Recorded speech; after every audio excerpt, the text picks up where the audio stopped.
Hello and welcome back everyone, we Weeb Online, and today I'm gonna start a new series, What If Naruto Was the God of War. If you enjoyed this video, please give it a big thumbs up, and to watch more videos like this, subscribe to my channel and turn that bell notification on so you never miss an upload. Now wasting no more time, let's begin. Dawn in the Valley of the End. A torrent of rain fell from the sky. A young blonde lay in a pool of his own blood, bloodied and battered, on the ground. His orange garments were torn, shredded, and ripped. A literal bolt of lightning sliced his right arm at the lower shoulder, ripping it off. The knife had ripped into the optical nerve and severed it from the body, leaving a cut across his left eye, the socket bloody and empty. There were two fresh scars on his chest that were gradually getting better. A jagged scar that would never heal properly and would always be there to remind him of his mistake was found on his left shoulder. In order to demonstrate that the attack had completely penetrated his chest cavity, the second one was situated directly over his heart and featured both an entry and an exit opening. The pool of crimson life grew larger as a result of the blood constantly ejecting from his slowly beating heart. Then something occurs as though it were predestined by fate. A figure in a dark brown cloak was strolling along the riverbank. Since he was only passing through, the individual appeared to be a man, but he eventually came across the boy who was lying there. "Boy, are you alive?" he asked in a deep voice as he approached him and placed his free hand on the teenager's back. The boy appears to be around 13 or 14 years old, based on the man's observations, but all he could hear from him were gentle moans, indicating that he was alive, if only briefly. Unconcerned about the blood, the man snatches the young man and lifts him onto his back without a word. He had witnessed and felt worse, he had seen it before. With that, he turns to leave. A few minutes later, a man with a green vest and a face mask landed in the valley and noticed the bloody pool. Once more, he had arrived too late. Sensei Minato would have been extremely dissatisfied. However, he vowed that day that Sasuke Uchiha would die by his hand for murdering his classmate, by his hand.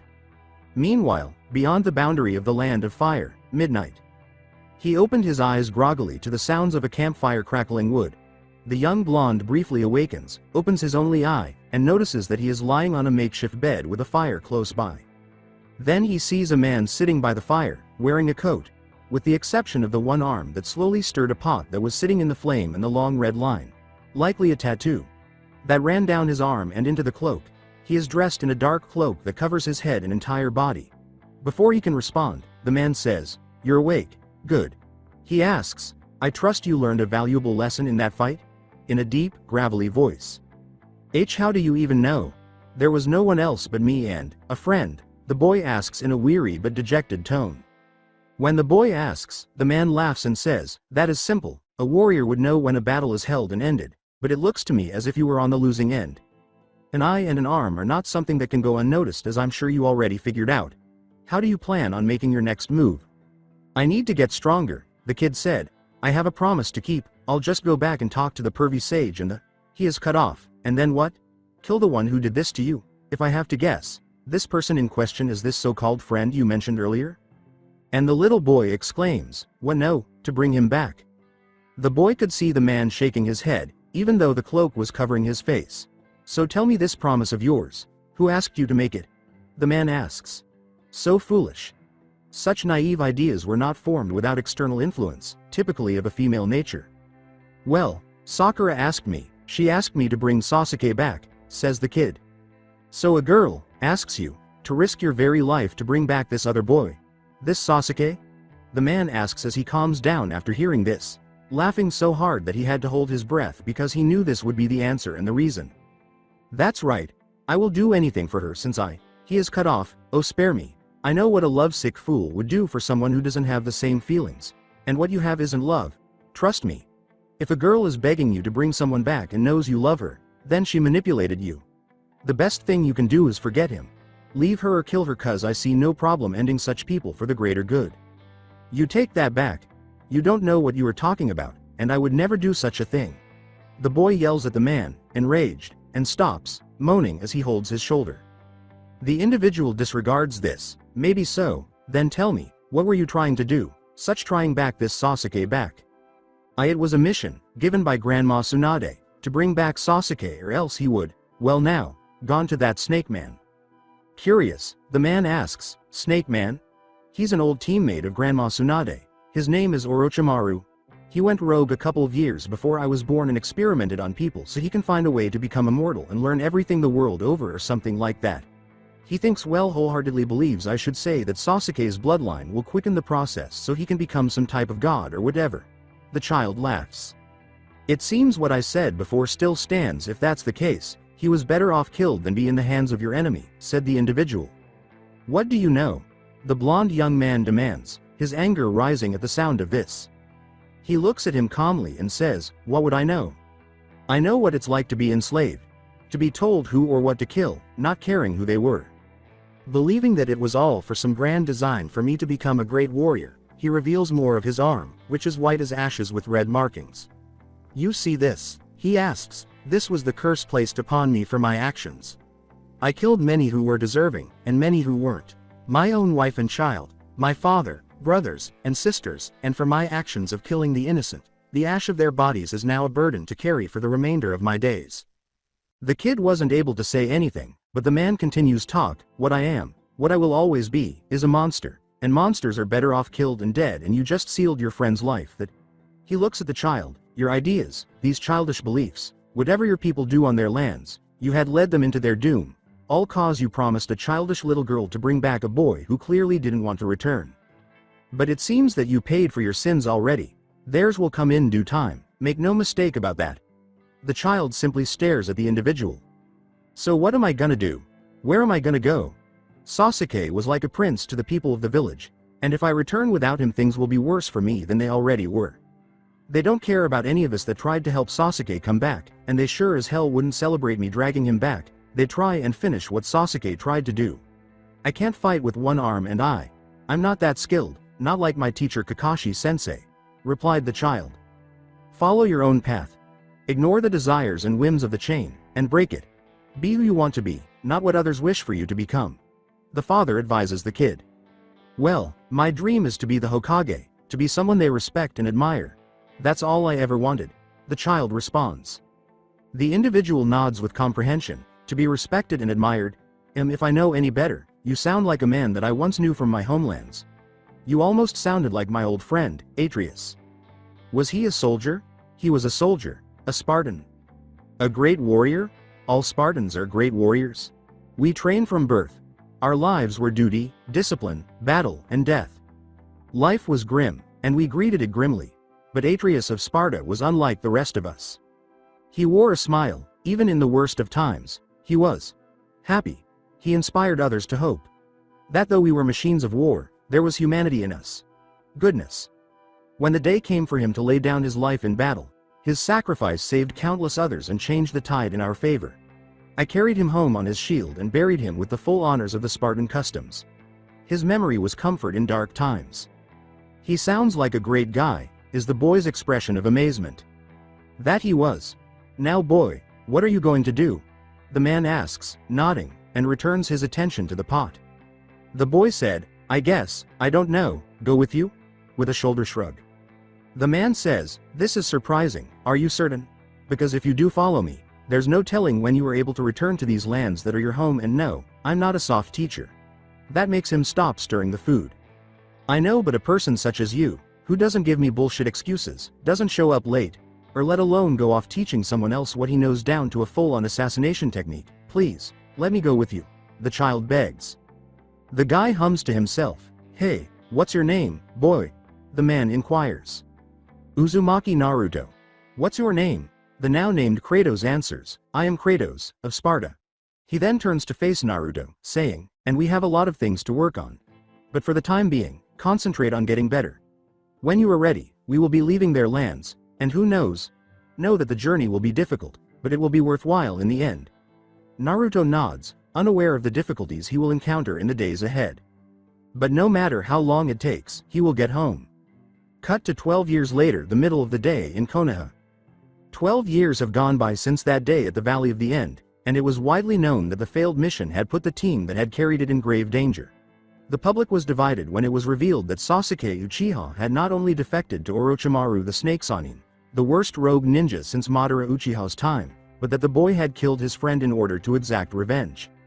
They began to wonder if Sasuke Uchiha was prepared to murder his alleged best friend and teammate in order to gain power. What other horrors would he commit in order to achieve his objectives? As far as the village was concerned, the Uchiha clan had ashamed itself beyond measure and was beyond redeeming itself. The name and power behind one of the clans, the Uchiha clan, had changed once again, with the majority of its members now also being founding clan members. The Uchiha's wrath, status, and power no longer held any meaning. Orochimaru was wanted strictly dead with a 1 billion bounty because he was an SS-class ninja, while his second-in-command, Kabuto, was wanted alive or dead with a 150 million bounty on his head because he was an S-class ninja. Sasuke Uchiha was listed in the bingo book as an A-rank ninja with a 50,000 dead-only hit on his head. Overall, the people in charge wanted the Uchiha dead, and there was no way that their whining, pleading, or complaining could change that. The letter signed by the Daimyo made it clear that killing a Konoha ninja in any attempt to go rogue was treason and could be punished however the Hokage saw fit. However, only one person was still trying to change that so her beloved Sasuke could return home with a heavy penalty on him, but she was not succeeding. There have also been changes within the village itself, such as the removal of villagers' influence over ninja affairs and the execution of anyone who attempted to harm a child for something beyond their control, the loss of the civilian council's voice in political meetings, and the transfer of 80% of their income, which was never used to improve the village but rather to line their own pockets, to the more troubled areas of the village. The elders were strictly demoted to advising the Hokage and the Ninja Council alone, and they were not permitted to pass any laws. The Hokage was even subject to strict supervision and control, and any laws that needed to be passed were subject to a double check by the daimyo and his advisors before being approved or rejected. With the exception of the caged bird seal, which for generations forced half of the Hyuga clan into slavery, clan affairs remained unaltered. It was now illegal to have the seal's brand placed on any member of the Hyuga clan, and doing so was already illegal. As a warning, those who attempted to carry on the ancient practice were immediately put to death. Several others were still on thin ice for trying it again behind closed doors because the second warning was that the entire Hyuga would be wiped out to the last child if it was discovered to be continued. The ninja system itself underwent a significant transformation, which included teaching medical justice and switching up some teams as a standard for all classes. Students learned elemental affinities and learned basic control exercises and chakra control techniques. Only seasoned jonin with express permission were allowed to teach any jutsu, and the only way to pass on a jutsu was with a signed approval from the daimyo. This was primarily because Sasuke Uchiha used an A-rank, borderline S-rank, assassination technique to kill his own teammate for his own selfish goals. When the Uzumaki clan's legacy was revealed, Naruto became the #1 enemy for all major and minor clans in Konoha. The Uzumaki had defended their island home for 5 months against enemy nations from 3 major countries and 16 minor countries before they were overrun and destroyed, and the fact that it only took one man to wipe out the Uchiha spoke volumes about how strong Naruto's family was. Additionally, the academy has changed. The basic jutsu exams were eliminated for the graduation exam, which was implemented to separate those who genuinely wanted to become ninjas from those who thought it was merely a game. And now, into the Hokage's office, came a woman with brown eyes and straight blonde hair that parted above her forehead, framed by shoulder-length bangs that reached her lower back, and a grass-green haori with the kanji for gamble, do, cake, inside a red circle on the back. She wears a gray, kimono-style blouse with no sleeves, held closed by a wide, dark bluish-gray obi that matches her pants. The blouse is closed quite low, exposing her large cleavage, and she wears high-heeled, open-toed, strappy black sandals with high heels, red nail polish on her fingernails and toenails, and a gentle pink lipstick. Sunade, a woman with Senju and Uzumaki blood in her veins, was looking through a typical mountain of paperwork when she heard the words, "Lady Sunade." She sighed as she read about the affairs of other villages, trading routes, and other things, and then she looked up from the papers to see Shizune, her longtime friend and former traveling companion who is now her assistant. "Sure, Shizune?" Setting the paper aside, Sunade turns to face the woman and asks. As she handed her the paper, Shizune remarked, "She's trying again." She just took a red stamp and slapped it down on the paper after pressing it once into the red ink, printing the big, "Denied," in red across the page once more. She told the woman, "Send her away, and tell her to find a better hobby than trying to annoy me with a murdering psychopath being redeemed." She also threatened to send her back to T&I for a week if she tried again. Additionally, let her know that she will be imprisoned for preventing the Hokage's elite forces from carrying out their lifelong orders if I see another referral to attempt to revoke Sasuke Uchiha's status as a missing ninja. Then let her know that if she keeps bothering me about this, She will be sent to level 7 and her chakra will be permanently sealed off after she is imprisoned. She said this before returning to her original paperwork without saying another word. Shizune responds, I would, but she's at the door, my lady. Take her away, I don't want to hear it. Sunade simply groaned, by the gods, just how dumb is this girl? She snapped her fingers, causing a pair of Anbu to materialize in front of her. And to think once upon a time, you wanted to take her as a student. Shizune shook her head as they departed to fulfill their orders. So much potential, wasted, Sunade sighed. She said, I'm kind of glad I managed to make Ino and Hinata learn some of my skills, all over a stupid crush that turned into an obsession. The fact that Sakura harps over that damned Uchiha brat disappoints me more than anything else. And it has now been 12 years, almost 13. As a pig approaches Sunade and lets out a oink, Shizune says, okay, how about we take a break and get fresh air, I'm sure it will help you cool off my lady. Sunade gets up, and she and the pig, Taunton, leave the house. Meanwhile, at Konoha's gates, a dozen years away, and nothing has changed, a lone man in a smooth white coat says to himself as he looks around, the hood pulled up enough to cover his face and head. The man muttered to himself, they all believe they're safe behind these walls, and they have no idea. The man grabs the little rope that holds his travel bag, pulls it up, and moves forward without a specific destination in mind. He approaches the guards and says, hello there, and the two men observe that the guards stare at him as he speaks, one of them speaking with a light-colored marking on his chin and a strip of bandage across the bridge of his nose. Yes, sir, how may I assist you? I don't know what to think of this guy in the coat, and was that a head on his hip? The guard said. Another voice says, oh yes, say lad could you lift me up, just let me do the talking, which frightens him and the other guard. The coated man then catches the end of a rope tied to the head and raises it. Oh, I'm Mimir, and this boy is an old friend of mine. Thank you. He introduces himself and his companion, saying, this is Magni, son of Magnus and Magda. You're a head. How can you even speak, let alone function? The first guard says, his eyes wide. How perceptive of you, but it's all right, it's just a flesh wound I assure you. Mimir chuckles. Enough Mimir, we're here on business, not to socialize with the locals. Magdi responds. Yes, you're always in such a hurry, aren't you? Since we are only here to visit, could you please let us pass? You know how these people behave, with all the sightseeing. The head of Mimir said. Azumo remarks, I mean, yay we can, it's just strange to see a talking head. Might want to do something about that so you don't scare people. Katetsu and Azumo exchange a look and shrug, initially unsure of what to do. Magdi states, I'm quite aware of this. As Magdi tucks him under his cloak, Mimir complains. And so full of humor too. You could use a bath, ya no? The head asks.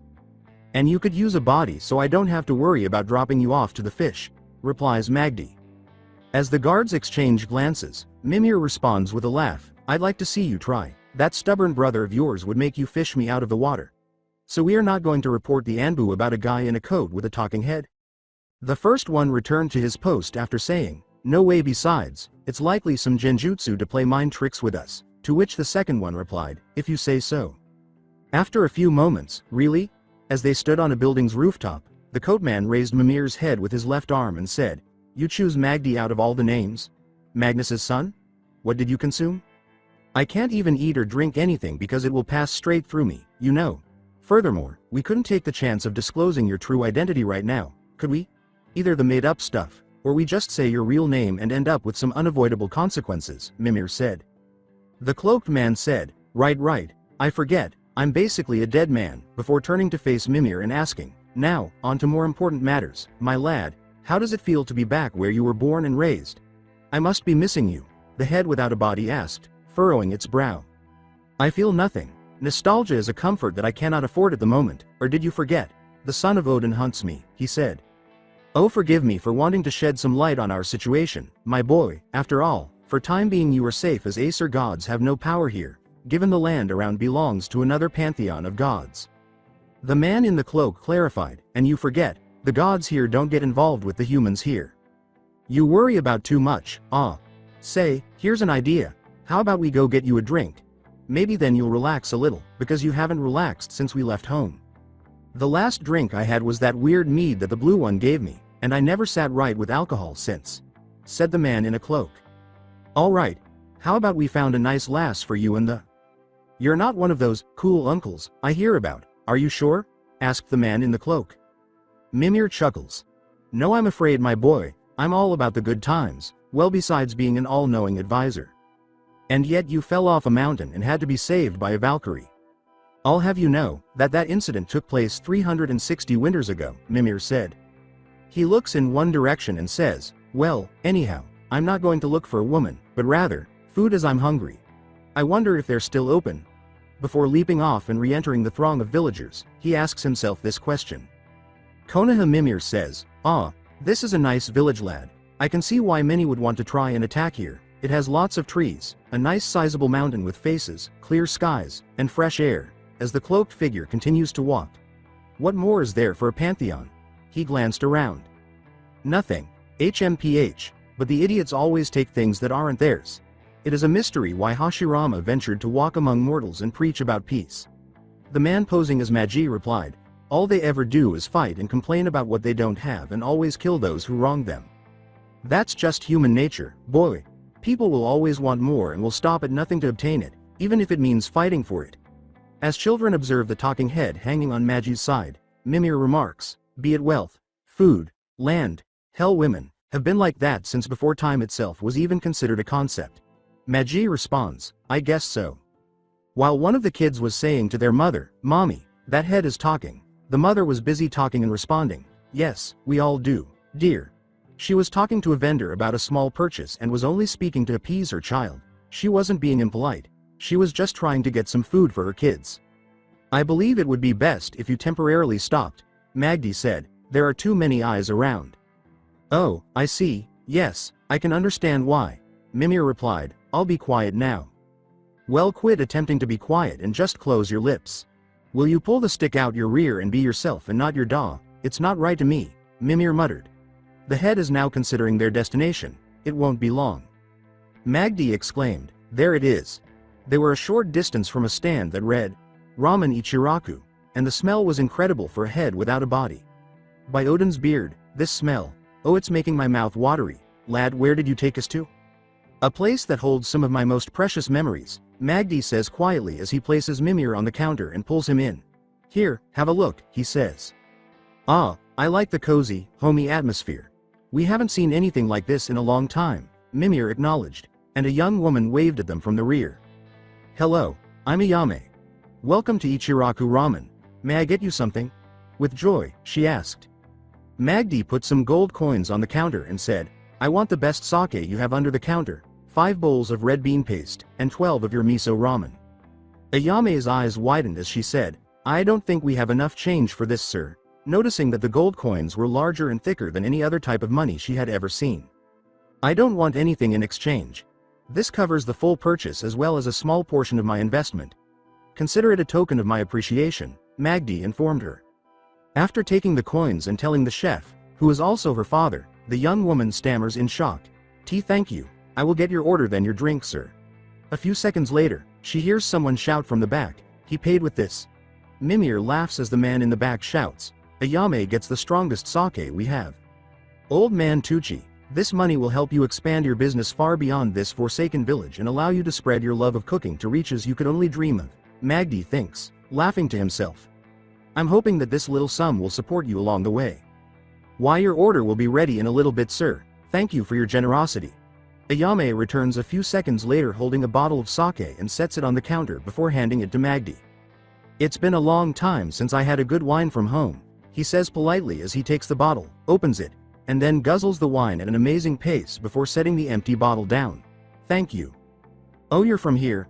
I don't think I met someone like you before, given your clothes, Ayame remarks, observing Magi's fashion sense. Magi nods and tells her, yes, it's just been a few years since I was here. Before turning to go, Ayame smiles and says, I see, well, welcome back and I hope you enjoy your meal. What a nice lass, Mimir said, causing Ayame's eyes to go wide and wide as she slowly turned to face the head on the counter. She simply assumed it was one of those phony ones they see in malls. Mimir, you need to learn when to be silent. Magdi lets out a sigh. Forgive me, I had told him to be silent to not scare others. But, as you can see, he doesn't listen all that well. Magdi responds, Miss Ayame. Meet Mimir, a traveling companion of mine, she was told. According to Ayame, H's an H-head, T that talk. Mimir asks, that I am lass, why? H how? Exclaims Ayame, who is aware that ninja life is full of surprises, but this is simply too much for her. With a laugh, Mimir asks, would you believe me if I said, magic? Mimir, enough, Magdi abruptly uttered. Oh fair enough, and I don't think she could handle any more I'm about to say anyway, Mimir said, turning to face the young woman, who appeared shocked and threatened to break. And this is why you should speak when it's just us, Magi replied. I know, but I was curious, can't blame now can ya? Mimir responds. Ayame is rushing to get the food for the paying customer when Tucci calls, order up, from the back. Someone else entered at that precise moment. This woman, who has sandy blonde hair and teal eyes, is dressed in a battle-style kimono and is carrying a big fan on her back. She has a lovely figure with wide child-birthing hips and large double G breasts. Tamari, Asuna Kunoichi, is shown here. He can see that she has undergone significant change based on his recollections of her appearance. Once more, Tamari's hair has changed, now consisting of just 2 ponytails at the nape of her head. She has a shuriken holster on her right thigh, light pink lipstick, and a pair of simple white earrings. Tamari is wearing a dark blue short-sleeved dress that falls past her knees, high-heeled boot sandals with wooden soles, fingerless black gloves, and a beige belt with white polka dots around her belly, which also holds her fan. Cry out into the back, hey, can I have a bowl of shrimp and a plate of yakisoba? Then she sees the cloak and the glowing eyes in front of him. A foreigner, she thought, humming. She sits down away from Magi and Mimir, whispering, don't say a word Mimir. Look at the cloak and pants, he's not around from here or anywhere in the other lands. After Ayame brings out Magdi's many bowls of food and sets them down in front of him, he thanks her and uses his left arm to eat in silence. When she caught a glimpse of the correct one, she saw that it was a deep ebony black metal with golden symbols, which she assumed were runes from his native country. A prosthetic. How uncommon. She rarely encountered someone who was able to function with a prosthetic limb after losing their real one. Tamari wanted to question him about it, but she knew it would be best if she didn't because she might trigger a bad memory. If you are curious, I would not mind answering. And for your information, I lost it in a fight against someone I called brother. I still have to pay him back for what he took from me. Not just my arm, but an eye as well. Magdi, however, is more astute than she initially believed. Additionally, a single glow can be seen through the hood's darkness, exposing the arm. To the surprise of both women in the restaurant, he was also able to move it. According to Tamari, wait, you can move it? Or are you tricking me to have me think it's some prosthetic but in truth, it is just covered in armor? With his left hand, Magdi laughs and takes it off. What do you think? He asks, clenching the hand after setting it on the counter. Tamari, who is quite interested, approaches and asks, how do you make it do that, advanced sealing techniques? Before replacing the limb, Magdi tells her, laughing, seals? Please, the place I lived didn't have such things. Where I am from there are runes, and they hold great power plus I know a pair of brothers, annoying as they are, they're experts in their craft.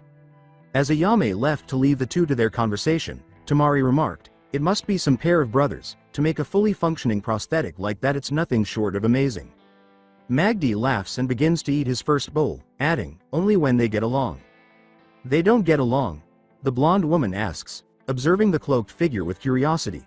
She is aware that siblings, or brothers, generally do that. According to Magi, in a way, yes, Tamari said, I'm sure they'll make up. Magi couldn't contain his laughter when he heard and thought, yay right. Brock and Cinder? Making up? It'll be a cold day in hell before that happens. Hell, that will be the day Fimble Winter begins. Tamari asks, so stranger, what's your name? She is interested in learning more about this enigmatic man.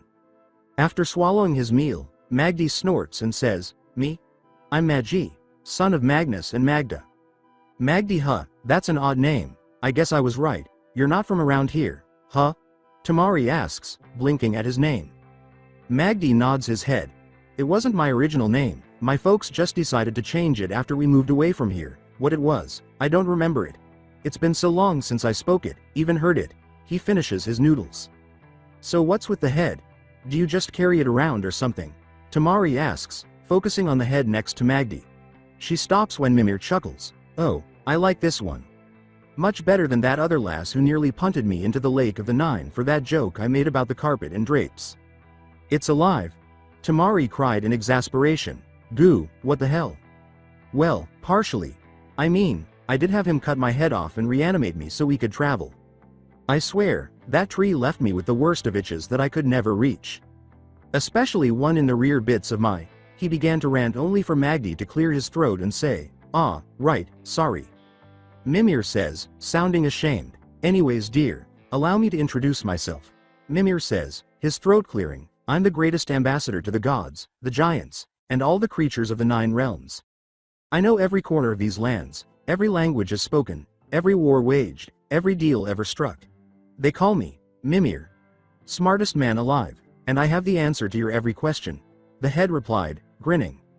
Mimir is asked by Magdi, "You've been waiting to use that one for a while again, haven't you?" "Of course. Any chance I can get to introduce myself like that is a good thing," Mimir responds. After calming down, Tamari chuckles and remarks, "Well, you certainly give a better introduction than that perverted toad sage ever did back in the day. Shame, he would have loved to meet you." Mimir inquired inquisitively, "Whatever happened to this toad sage?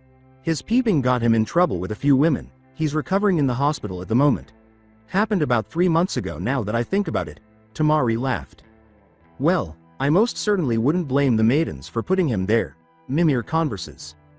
Magdi puts more gold coins on the counter and says, "Miss Ayame, some more of your best sake, if you'd please. And can you bring 2 bottles this time?" he asks, pushing the coins forward. So does Ayame. Tamari sighs deeply and says, "I need a drink anyway since well, today is a bit of a tough one." Mimir asks, "How so lass?" after hearing this because he senses what she was saying. "Well, today is the day when I and my team helped out to try and help some friends. They were put together for a retrieval mission and well, let's say, it didn't work out quite as well as we had hoped. We failed, and our target, I guess you can say, escaped us. But not without cost. Our quarry ended up killing one of the members of the team, a young man by the name of Naruto Uzumaki." She continued, "He was the best friend of the man we were trying to bring back, you see, and all that we managed to find of Naruto was a pool of his blood. His demon never revived itself even after a couple of years like most tailed beasts. Giant monsters of energy that can cause incredible levels of damage if they wanted. Many assume that Naruto dragged the beast with him to his grave.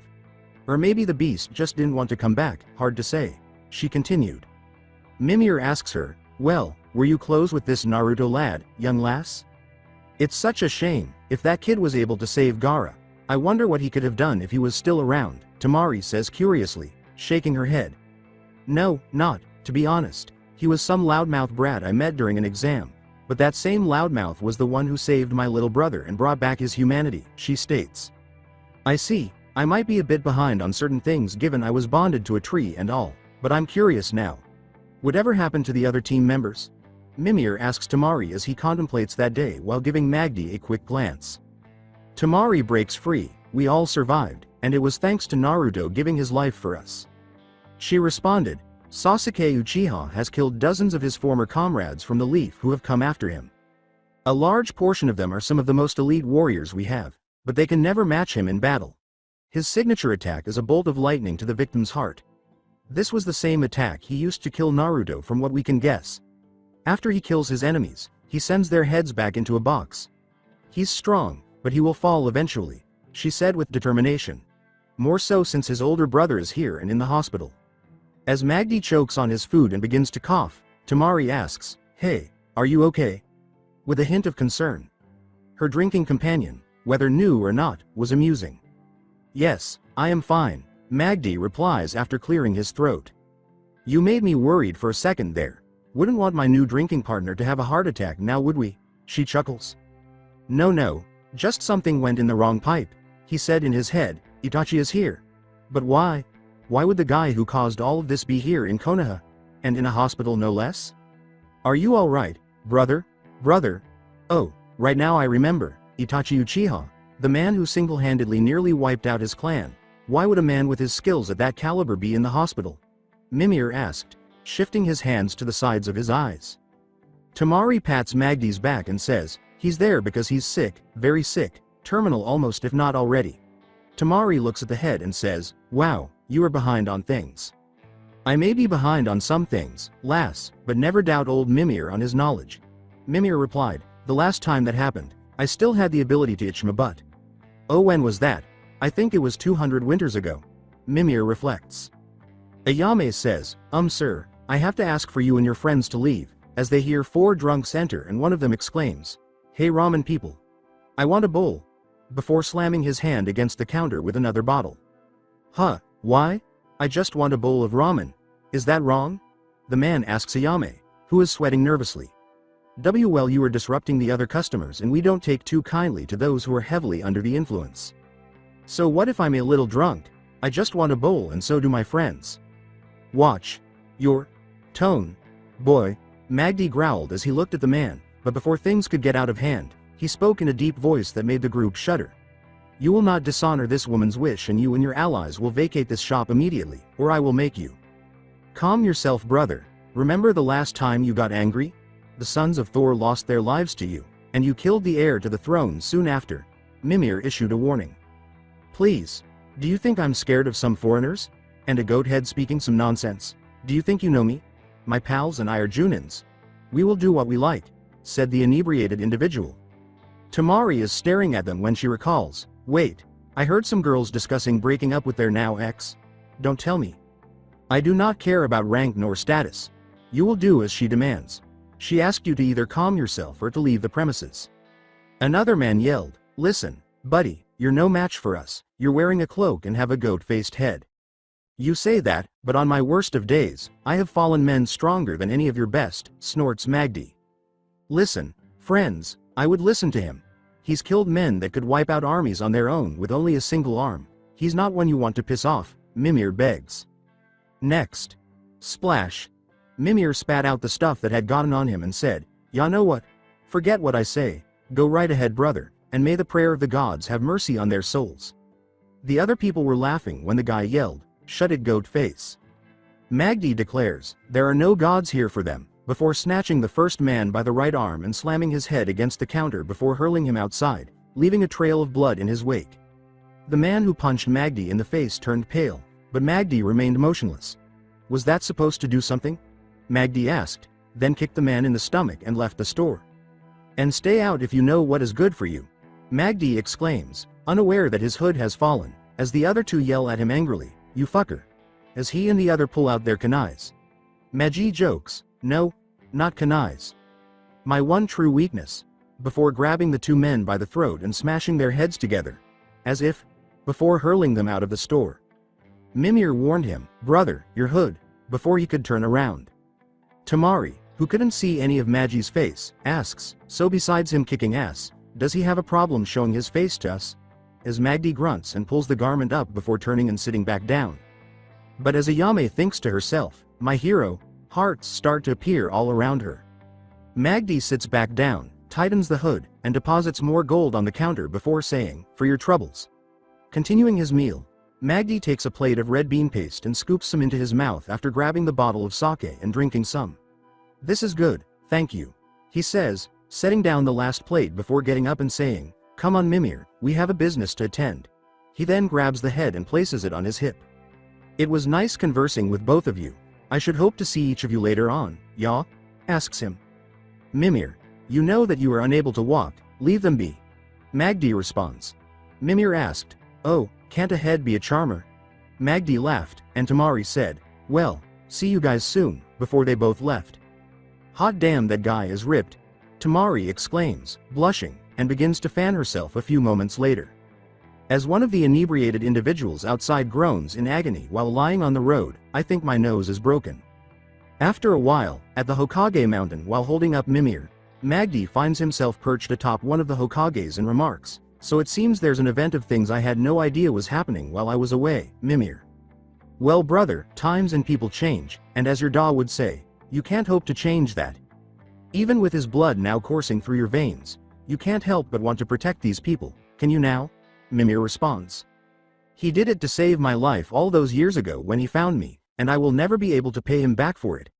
Atreus will need to grow before he can venture out more, and mother will have wanted me to come back and sort out my past, he said to his head. Mimir concurred, saying, well, that axe and those blades will definitely help out in the long run. Following a period of silence, Mimir states, so that Tamari girl, she's quite a looker, she will make a nice wife for you, your Da would most certainly approve of her wits, manner, and charm. That is not happening, and besides, if I remember right, she and an old friend of mine had an unspoken thing for each other. Magi snorts as he recalls a certain guy who was extremely lazy and had a pineapple-like hairstyle. Well, if I know you, and in which case I do, you never chase skirts that have already been taken, ya? Magdi says, it is an honorable thing to do. Magdi interrupts Mimir as he begins, oh, don't lie to me, everyone knows about you and… We are not talking about that, he growls. Apologies, brother, I forgot it was a sensitive subject. Mimir murmured, so, what now? Freya is inbound to help you on your quest. Meanwhile, your Da and brother are back home, and Baldur is hunting you for killing his kin. Thor, Magni, Modi, and a couple of others. You need to find a way to conceal yourself from them and the other gods that search for you and your prisoner, Mimir said. I have time, just have to tie up some loose ends before we carry on from here, Magi replied. Oh yeah, and what's the first one on the list? Asks Mimir, snorting at him.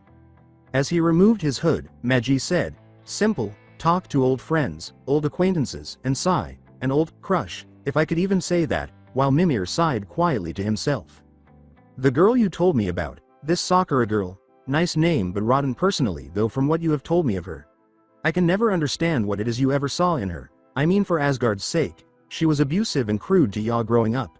And I highly doubt she changed in the time you were away in the northern lands, Mimir replied. I will give her the benefit of the doubt, but if she has not changed, she is dead to me then. I learned the hard way that lust and love are two very different things. I will not succumb to childish emotions like I would when I was a child, Magdi said. HMPH, seems your time spent with Freya did you some good, 3 years and you sure did mature, Mimir said.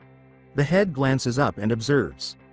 With 3 whisker-like marks, an old scar on the left side of his face that runs vertically over the socket, a crystalline eye that glows in a golden light, and blonde hair that reaches his ears braided around them and pulled back into a ponytail. Magi has an aged face.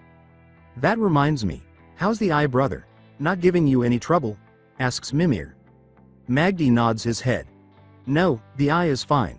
I just don't understand how you and Tyr were able to go through the procedures to have your eyes replaced with magic crystals. It was a pain when I first got it, but I am thankful that Freya managed to implant it when she did. Calmly replied Magdi. In order to enhance his weapons, he also required a few elemental goods. They needed to make sure they had every advantage over their adversaries before they arrived, so he merely hoped that there was a skilled weaponsmith here who could do some work on his axes and blades. It would take a few years for Brock and Sindri to arrive, and even then, he lacked the fundamental knowledge to alter his weapons so that he could battle Baldur when he eventually showed up. Mimir beams. That's good to hear, brother. Now who among your old friends are planning on meeting first, Magdi? Or should I say, Naruto? That is not my name any longer. That pitiful excuse of a child died 13 winters ago when he had a bolt of lightning shoved through his chest by a boy he considered his brother. I am Magdi, son of Kratos and Laufey, brother to Atreus, replied Naruto. Naruto slams his head. Oh yes, way to kill my moment of being cool. Mimir merely sighs. Well, I'm still gonna call you that since it is your real name and Magdi is just a cover-up. Before he sat down and produced a number of weapons, Naruto said, then you should call me by my proper name. Magdi is the one my parents gave me and I would like to honor that. The first was an elaborate hammer, with the hammerhead adorned with dozens of runic carvings on either side. He was strong enough to lift the heavy hammer by himself, just like his father was when they first killed Thor when he attempted to kill both Kratos and Freya. If what Brock and Sindri said was accurate, the hammer's characteristically short handle was the result of a manufacturing error. Yes, Magni and Modi were powerful, but lifting the hammer off the ground required the combined strength of both brothers, and even then, they could only use the hammer's built-in lightning channeling capabilities. Hundreds of runic carvings adorned the head of both blades, the handle where one's hand would rest, and the rear blade of the second, a golden axe with a short sword. The fact that this axe was a single-handed weapon set it apart from other battle axes. In order to complete the trifecta of death, which even caused Kratos to shudder at the sight of Magni's axe, he had a portion of it melted down, mixed it with some fire crystals from a deceased fiery ancient, and imbued it with the heart of an ice ancient.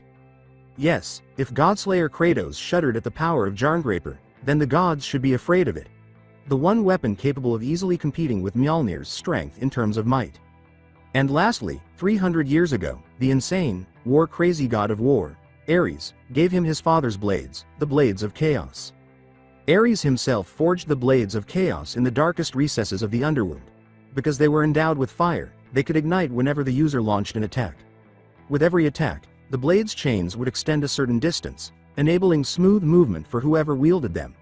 His father took them with him when he set out for the Norse lands, and they were infused with the dwarves' magic as they improved their blades and gained the capacity to control the winds of hell. The blades emit the element of fire instead of the ice aspect of the Leviathan axe. When the blades are gradually upgraded, their appearance gradually changes. Nordic glyphs resembling the Leviathan axe are added, and the cracked Greek blades are restored to a more Nordic style. When lit, these glyphs emit a fiery orange glow, and each blade's edges are adorned with tiny runes in Old Nordic. The hilts acquire 2 slots on the skull's eyes and turn gold. Also, every time the Huldra brothers upgraded the magnificent blades, a more elaborate image of a dragon or serpent appeared directly beneath the blade. Still can't believe your dog gave you those blades. No one man should bear the burden of the one set of weapons that have caused the downfall of so many gods, Mimir said. Father's burden has long since brought him to places he shouldn't have gone. These blades are a dark weapon, and he needed to come to terms that he may have been a monster. But he was a monster controlled by the egos of gods. His burden is gone, and he can enjoy the remainder of his days in peace without having to feel the weight of these blades on his shoulders any longer, Naruto stated to Mimir. Well, they have killed an entire pantheon, just remember that. And your axe isn't anything to scoff at either. The mere fact it can wield 3 of the strongest elements in the world makes it the single greatest threat to the Norse pantheon and many others for its abilities. Even your father's blades can't match that kind of power nor Mjolnir when used by Thor after you had Brock and Sindri make it from scraps of Magni's blade after your dog killed him, Mimir continued. Well, it was infused with the Asgardian steel of Magni's blade as well as the heart of an ice ancient and fire crystal of a fire ancient, so it should be considered strong, and all the Aesir need to remember that this weapon holds the remnants of one their own in it. As cocky as they are, they need to wake up to reality and remember. The humans control them as much as they contribute to humanity, he said. You best pray that no other gods besides Odin and Balder come for you, if not, even I cannot tell what fate has in store for you. Despite you not being a person who prays to the gods for any form of help, Mimir said to him. As he took out a few rags and brushes, Naruto remarked, well, let's just hope that none of the gods from this land become a problem for us. If they do, then they'll learn not to cross me as they do with father. And that Mimir is a promise I intend to keep. Naruto picked up Mjolnir and started polishing the magical metal. Enough about gods, and it seems time went by. It's nearly sunset, we should start up camp, brother, replied Mimir. Yeah, true to that, or we could stay up here and just start a fire. After all, there are trees above us. Naruto, while pointing without looking, might as well. I bet you we have such amazing view of the night sky, replied Mimir. Yup. And in the morning, we are going over to the hospital and have a long nice chat with Itachi, and ask him what is going on not just here, but everywhere else, Naruto remarked while wiping the magical metal of Mjolnir, which was glowing in the waning light of the sun. Dealt Shadow and Adventreader are both fleeing from Blaze, who is blasting them, somewhere in the land of Fire's forest. Hokage Rock. Midnight. Konoha. As the sounds of nature drifted by, the crackling of fire filled the air. Magdi, or, perhaps more accurately, Naruto, sat stirring his food next to a boiling pot of soup. With the stars shining overhead with resonant brightness, he had taken off his cloak and placed his traveling companion head, Mimir, on a rock with a book propped up for him to read in the moonlight. Mimir hummed in gratitude as he read on, but before he could say anything more, Naruto turned the page and took a moment to taste his food. His 3 weapons, the blades of chaos from Kratos, the hammer of Thor, and his battle axe, were all sitting nearby, freshly sharpened or flawlessly polished. Mimir asks, say lad, do you feel like we are not alone? There is a yelp of pain as a body falls from the tree line, and Naruto nods. Yeah, I know. I haven't been a ninja long time, but there are things that have just come naturally to me, and that can sense things that ain't meant to be there. He picks up a small rock and flicks it. Nice shot, brother, says Mimir. Putting down the stirring spoon, Naruto gets up and approaches the person in question. He sees an Anbu wearing a mask he has never seen before. And who are you? He asks calmly, grabbing the Anbu by the throat to pick them up without letting them go, because if they shine away, their trachea will be torn out. The individual is attempting to break free from the hold, but he is unable to do so because it appears to have been too strong. This is the first time this has happened, and he is unable to even perform the replacement jutsu. Naruto said, I will ask you again, and don't expect a third one, before continuing. Now tell me, Who are you? Naruto asked calmly. Which line is making the person feel afraid, which shouldn't be possible? See codenamed Tortoise. I serve the great tree that is the mighty Konoha, the Anbu said. That's not enough. Name? Naruto asked, and the location of the others who are with you. I know you Anbu usually have a team of 4, that's how you ninja operate, Naruto replied. Naruto held up a hand and called his axe to the man before he could respond. He then sliced back, causing a cry of pain as he simply gripped and twisted the hand holding the Anbu. The sound of the man's neck snapping filled the air before Naruto threw him away and turned to face the other 3, one of whom had a nasty cut from attempting to attack him from behind. That answers that question, he said, nodding. What do you want?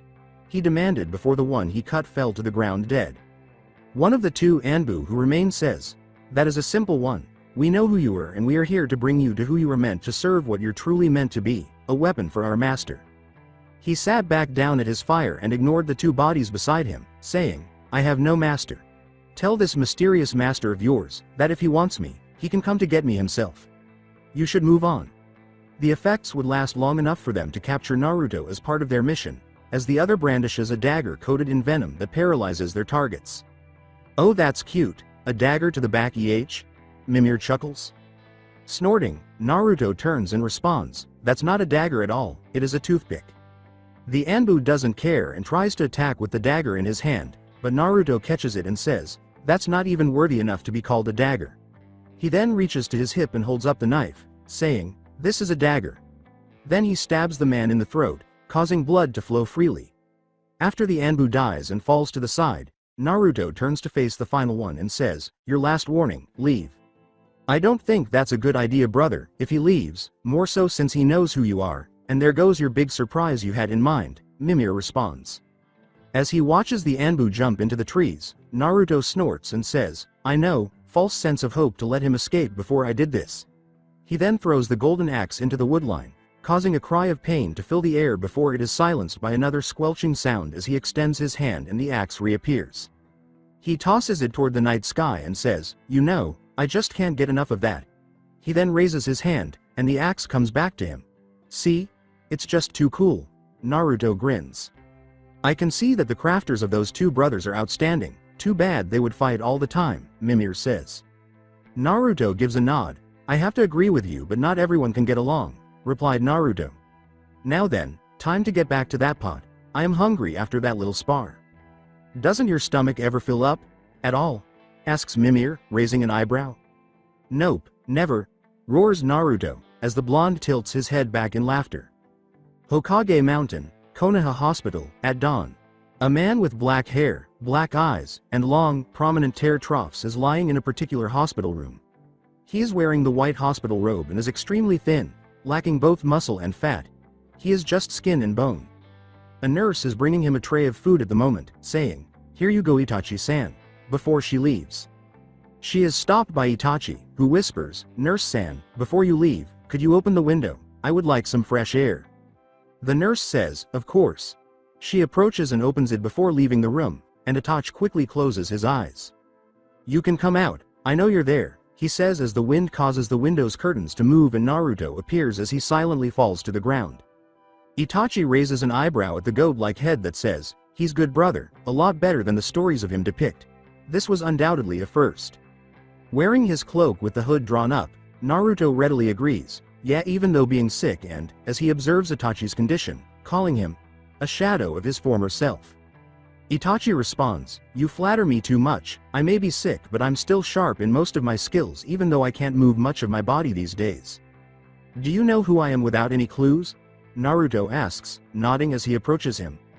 I can piece together some things, but right now, no, I can tell you have chakra, but at the same time, there is a sort of energy coursing through you that I cannot understand. Though from what I can tell it is similar to chakra. As for your friend's head, he is flesh and blood, but an unknown technique has reanimated him without the need of a body. Wow, he's a really good brother, Mimir described. Then it continues, besides that, on the other hand, given how your body's stance is, your garments, and speech pattern. I would say you hail from the north. Hidden cloud type north, but farther north than most lands have on a map. Seeing as the ninja world is still expanding and all. Remove your hood, and I'll be more inclined to speak with you, Itachi continues. Without missing a beat, Naruto takes off his hood while Itachi remains silent. "Have a seat," he says with a simple smile, "I'm sure we have much to talk about." After taking the head off his belt and placing it on a table, Naruto says, "We do." As Itachi started to slowly chop his food, he said, "Now then, what would you like to know first?" Naruto put his hands together and leaned forward to meet Itachi's gaze. "How long have you been bedridden?" he asked. Itachi laughs and shakes his head, asking, "Of all the things you ask about me?" Before taking a deep breath. "Well, it's been 6 years now, given my sickness that I spent years fighting off, trying to hold on long enough so Sasuke could kill me off for what I had done, but with what has happened, a lot of things changes and the center of it would be your death by Sasuke's hand." Itachi turns to face Naruto. "Which, by the way, you look rather well for a dead person," he says. Lifting the cloak to reveal the scar over his heart, Naruto laughs and says, "While that is true, I do look good. The truth is, I did not fake my death. Your brother did kill me, but it was my Da who found me before everyone else." "Now, what happened to the rookies?" Naruto asked. "Ah yes, your friends, I don't know much given that well. I don't get many visitors, but I do know what's going on with the ones belonging clans, but that's not for me to say," Itachi replied. "Just tell me anything you know, I am not looking for secrets and jutsu. I do not need them," Naruto replied. "Well, your friend Neji Hyuga and his cousin Hinata are no longer part of the Hyuga clan. They've left. The fire daimyo outlawed the caged bird seal and other forms of subjugation and killed several of the elders to make a statement, but they found a new way to give the seal to those they deemed a threat to their leadership. They use a crude steel brand and mark them across the back for those who haven't had the original version on the forehead. This leaves a large scar that the bearer can cover up and keep hidden from prying eyes." Itachi continued, "As for the Hyuga clan head, that would be Hanabi, Hinata-san's younger sister. She saw fit to execute the remaining elders on account they broke the fire daimyo's law and united the two houses while letting Hinata and Neji strike out on their own. Neji has married a civilian woman named Aim and they have a son, Hizashi. He's 6 now, a good kid from what my summons tell me. Hinata remains on her own, declining the multitude of suitors that come ask for her hand. She remains celibate on account she publicly announced her affection towards you. As for Rock Lee, he's known as the greatest taijutsu master in all the elemental nations, surpassing his master-made Agai. He teaches at the academy from time to time and owns a dojo where he teaches Monday to Friday with the weekends off. He married a woman named Matsuri from the Sand Village and has a son named Metal Lee. Apparently, he wants to become a taijutsu master like his own father. He likes to challenge a young boy named after their fallen friend, Naruto Sarutobi, Konohamaru and Moegi's son. Shino Aburame works as a Jonin Academy teacher and Kiba works as a clan head and diplomat with other countries from time to time. He's good at what he does. Claims that death and violence don't solve everything. Does this in your honor. He goes to the memorial stone once a month and gives a toast of sake to your name. As for Tenten, she owns a weapons shop and blacksmith. She's created weapons that can rival those of the 7 ninja swords of the mist and some even better. She doesn't get many suitors on account her tastes are exotic in some cases," Itachi says with a humming tone. "Neji, Hinata, Lee, Tenten, Shino, Kiba make 6, of course. Your teammate Sakura remains adamant that my foolish brother remains innocent despite constantly killing Leaf Ninja and another ninja that comes after him. Though I wouldn't blame him for wanting to live as that's human nature, his ruthlessness is anything but. He sends the heads of those he kills to their villages back in a box asking if it is the best that they can offer. Your friend Shikamaru has married a young woman named Akria Yuki from Kiri and they have twins. A boy and a girl. They named their son after you much like Konohamaru and his wife did. He's 12. Now that I think about it, your name is rather popular and a lot of kids in Chunin share it. Roughly 30 if my numbers are right.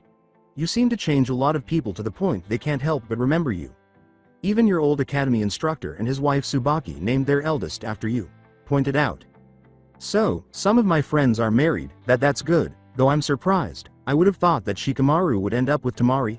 Mimir asks, knowing that it was a lie, while Naruto has his head down during Itachi's visit and breaks down in tears as he says, "I see, damn it. Sorry, just got something in my new eye, is something I'm still getting used to." Itachi shook his head and remarked, "Oh, don't get me started on that whole mess, it wasn't pretty." Mimir responds, "You know, for a man who is bedridden and not getting visitors, you sure do know an awful lot, even if you had this summoning animal to help you out."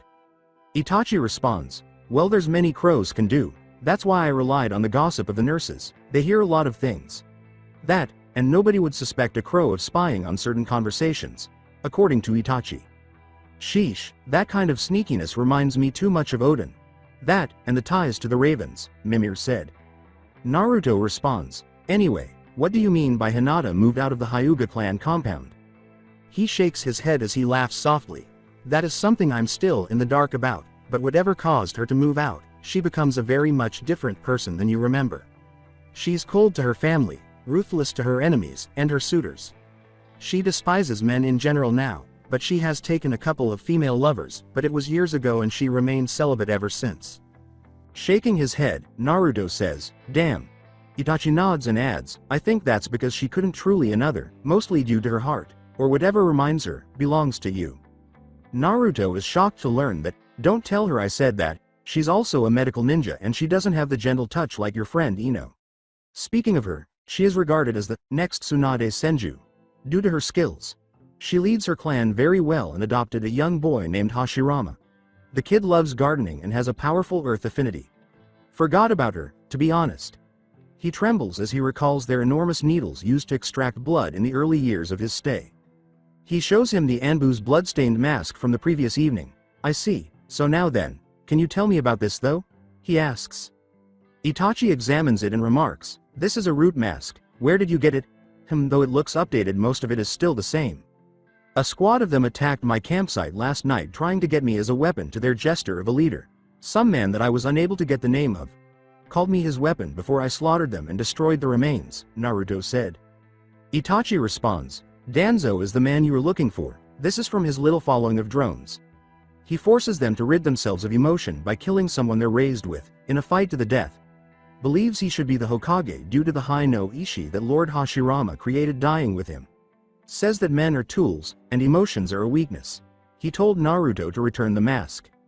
So do you know what he has done for crimes more than removing emotions? Naruto asks, taking the mask and putting it away.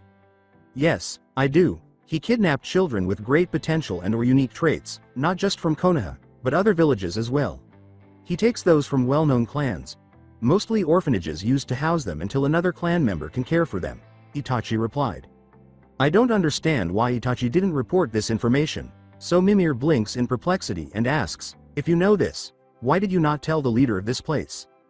Because Danzo is a dangerous man. He may seem like an old man, but you have to remember this, he was trained by both the first and second Hokages. He knows jutsu that many had forgotten, secrets that are far too damaging, and he has seen much death and fought wars than Naruto and I could have possibly known. Nodding, Naruto continues, that is understandable now that you say it. But if he keeps it up then I am going for his head. Itachi responds, if you do, make sure you give him 2 for me and my best friend, will you? What do you mean?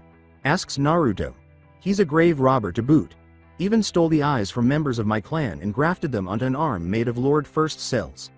He was exposed by a ninja a while back, but grave robbing a founding clan isn't enough to warrant execution. He used a forbidden jutsu on the daimyo, Koto Amatsukami, and made him exempt from the charges used against him by claiming it was to the glory of Konoha, Itachi replied.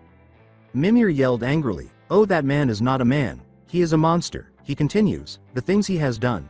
Hell, compared to certain gods, this Danzo fellow makes them look like saints. And Odin was the man who allowed Thor to slaughter all the giants in Midgard, Mimir said. Nods. I agree with you Mimir. This man is a monster and he will get his due in the end. Just like Thor did when we killed him and his sons. As we will with Balder when he comes to us as we planned. Let's see, what else can I tell you? Oh, Itachi nods, taking their words with a grain of salt, and then goes on to explain everything Naruto had missed. In order to make peace with the 2 countries, Gaara married Nezumi Hazuka, the head of the Hazuka clan. The 2 had a son, who was ironically named Naruto in honor of Gaara's first and best friend, who was apparently just as hyper as the blonde when he was younger.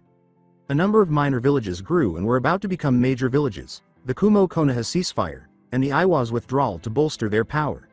After he's done explaining everything else, he adds, and that's what has happened the past 12 years.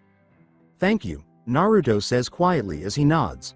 Looking at Itachi, Naruto is reminded of his illness and the way he said, it's not much of a problem, it's nice to have someone to talk to, even though it means it will be my last one.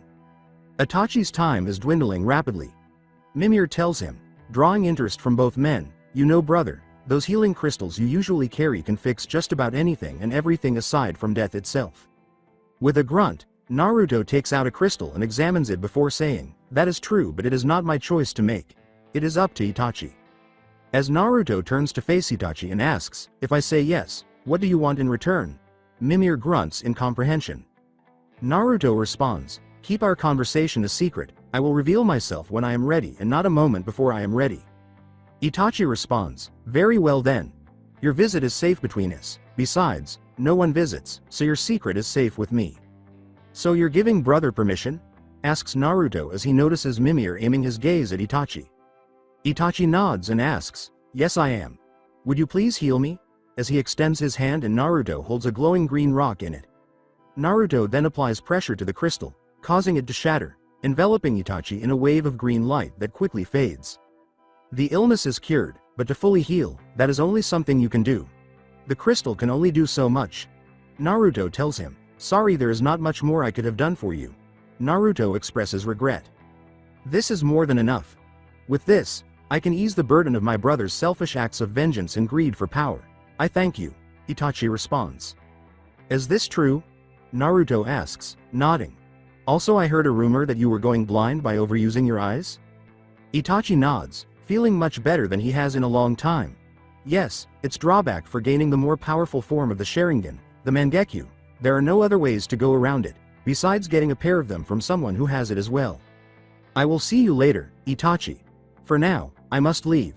I cannot have my secret being exposed and I can sense a worker coming this way." Naruto nods before getting up and picking up Mimir's head. He then heads to the window and says, "Until we meet again, Itachi Uchiha, son of Fugaku Uchiha and Makoto Uchiha." He bids the man farewell and leaves the room in a light wind. "Itachi-san, I know I shouldn't be here given you're unwell, but I thought maybe I would give you some ice cream. Is that alright?" The nurse asks, smiling at her, as the door opens and she sees the same nurse from earlier holding a bowl of ice cream. The Uchiha responds courteously, "You know, that sounds very nice." Location unknown. Outside, it was dark. The camper sat at the edges of the small fire to protect herself from the cold, unconcerned by the snow. Some of her long, shoulder-length dark hair is tied in a braid, and several of the braids are beaded. She is dressed in a dark brown leather dress with elaborate Nordic patterns and gold inlaid into the lower portion of the dress, as well as a light brown dress with animal skins. In addition, she has a number of runic tattoos on her arms and a bright orange shirt. She is also barefoot and tall for her gender, standing at a healthy 5 feet 9 inches, which is just under the 6 feet 3 inches height of a certain blonde Godeling. She has double cup breasts and a voluptuous body. Many would agree that having wide hips was ideal for having children.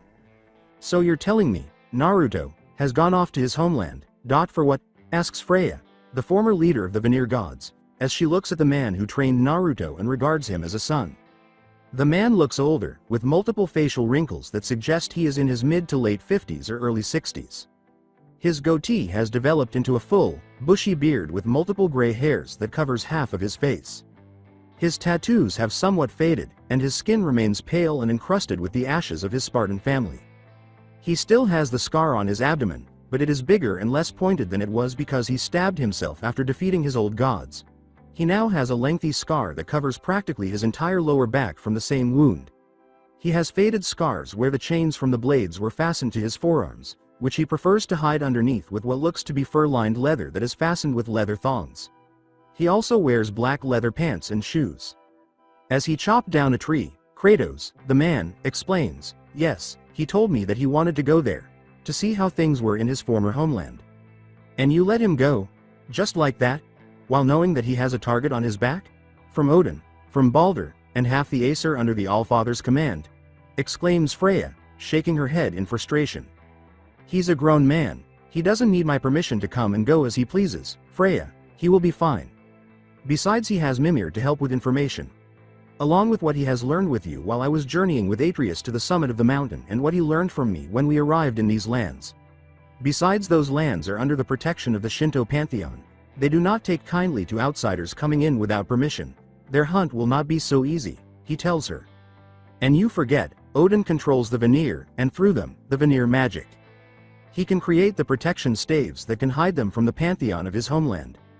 He's more than a mere mortal. The minute he slew Magni and Modi, his blood became that of the gods. And you know as well as I do, that the blood you gave him did more than save his life. It prolonged it to a length far beyond a regular mortal. You made him a demigod. Now he is a full-fledged god from slaying the sons of Thor, and Thor himself cursing him to live as one of us. She lets out a sigh. He is in more danger than we could ever hope to realize. You should not have let him go back, told him. Freya, you don't think I know that? Do you honestly think I won't let him go without believing he can take care of himself? I trained him, raised him as my own, and gifted him all I know, given him the very thing I swore I would never bestow upon, the blades that I try to bury in the past to live for a better future. Kratos said with a demeanor to the younger goddess, Naruto. He is young but also strong and can think in the heat of battle, and unlike me, he does not succumb to rage and anger without reason. He knows who to kill and who does not. He is kind but also cold. Both he and Atreus have something I had long since lost, and that is humanity. Like all men do. He will live and fight, and all we can do is to pray that he returns home. Here, father, I got some, he said, setting down a fish basket. Atreus, who was actually a half-giant, god-teen, was Kratos' blood son. He is a 13-year-old man with brown hair and a pale face scarred by trauma. His face has a pale scar that resembles Deimos' marking, which could be an indication of greatness. His eyes are icy blue and lightly freckled. He is dressed in fur, hides and leather. Furthermore, the red sash around his waist has golden patterns that are strikingly similar to Kratos' loincloth from his time in Greece. Kratos says quietly, "Good, help me prep them," and he takes a knife and begins slicing into the fish. "Oh Freya, if you are looking for Naruto, he's not here," Atreus remarks after noticing her. Kratos guts another fish and remarks, "She already knows, boy, and she is deciding whether or not to go after your brother." Gateway shop. Lake of the Nine. A pair of dwarves were thrilled. Why, you ask? That was easy, then. They had exacted revenge for the hundreds of giants they had unwittingly assisted the Aesir in destroying over the ages. Although it was not their fault, the act of vengeance was carried out thanks to their creation of a weapon that was at least as powerful as they were. Mjolnir was no longer their masterpiece. Instead, the battle axe that governed the elements of fire, ice, and thunder itself served as a magnificent symbol of protection and peace, rescuing their name from the destructive forces of the avaricious and self-centered Aesir. After the blonde punk ass had defeated the fat dauber's son in combat, Thor had come knocking around in search of the three bastards they referred to as their clients, but he had no chance. After years of restless nights due to their self-centered desire to be known as the best craftsmen in the Nine Realms, they could finally sleep soundly. As he pounded a chunk of scop slag, Brock, a blue dwarf with golden armor coated in soot, smirked and asked his brother, "You sure you want to go there? The things we've been doing here have made us so much better." He nodded his head and said, "Oh yes, think of all the things we could come across, the rare ingredients we could use if we make things with them. The people, the landscapes we'll pass by on the journey." Sindri, a dwarf wearing shiny golden armor and long red gloves, was Brock's brother. As he began gathering his belongings, the blue one remarked, "You sure, you tend to just freak out over everything." In an attempt to avoid thinking such thoughts, Sindri waves his brother away and says, "I will be fine, I'm sure where we are going will be clean." With a chuckle, Brock nods and says, "Yeah, I agree, but I just need to get our stuff ready." "I wonder if there's mead over there?" Brock asks himself. When Brock asked, "We're off to a far land we've never been to, far from our home. There's the possibility of new things we couldn't think of, and you just think of mead?" Sindri gave his brother a blank look. "Seriously? Out of everything, mead is the first one that comes to the front of your mind? Never thought I would see the day you would tell me off. It's strange, good, but strange," Brock says with a hearty laugh. "Why yes, that was way out of line, so should we carry on then?" Sindri says, blushing in shame. As Brock assisted his brother in packing, his laughter echoed through the temple. Location unknown. The tracks led far, far to the south. The blonde punk was stronger than the bearded man and his boy brother, so why would he embark on such a journey alone? The tracking man's physique is unusual since it makes him appear diminutive in contrast to the other male gods in his native Asgard, who are typically very tall and have broad, muscular bodies. His eyes, which are especially icy blue when viewed closely, and the woad blue tattoos of Nordic runes that cover a significant portion of his limbs and torso are his most striking features. With a shaggy, beaded horse mane hairstyle and a beaded but disheveled brownish beard, he has attractive, if haggard, features. He is dressed in loose black cloth pants with brown leather straps bound at the calves, a torn brown waistcloth sash, a red belt, a hip pouch, and a thin string of charms.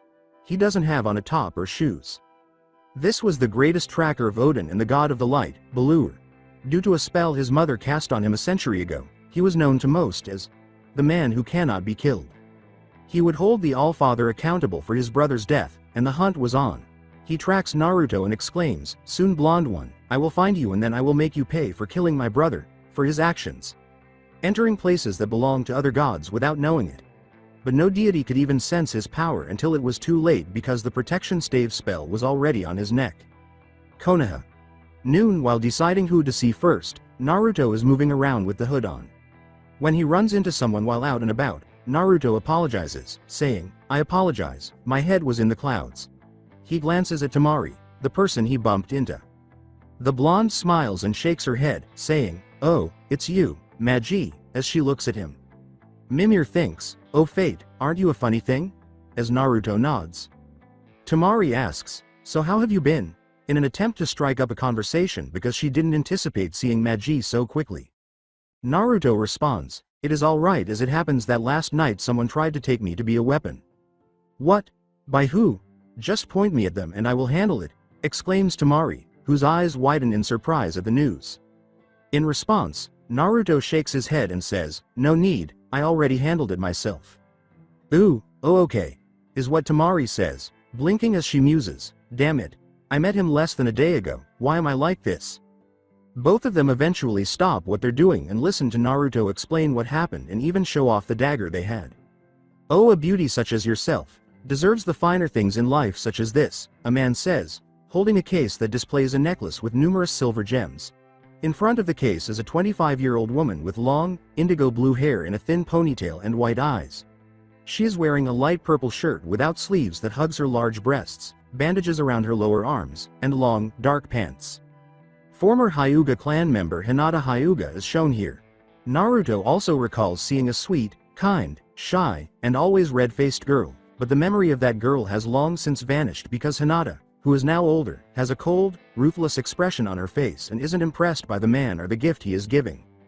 The man turns into stone as he exclaims, but this cost almost 50,000 ryo, a whole S-rank mission." Naruto snorts at that, having seen far more expensive shit and carrying more expensive gems.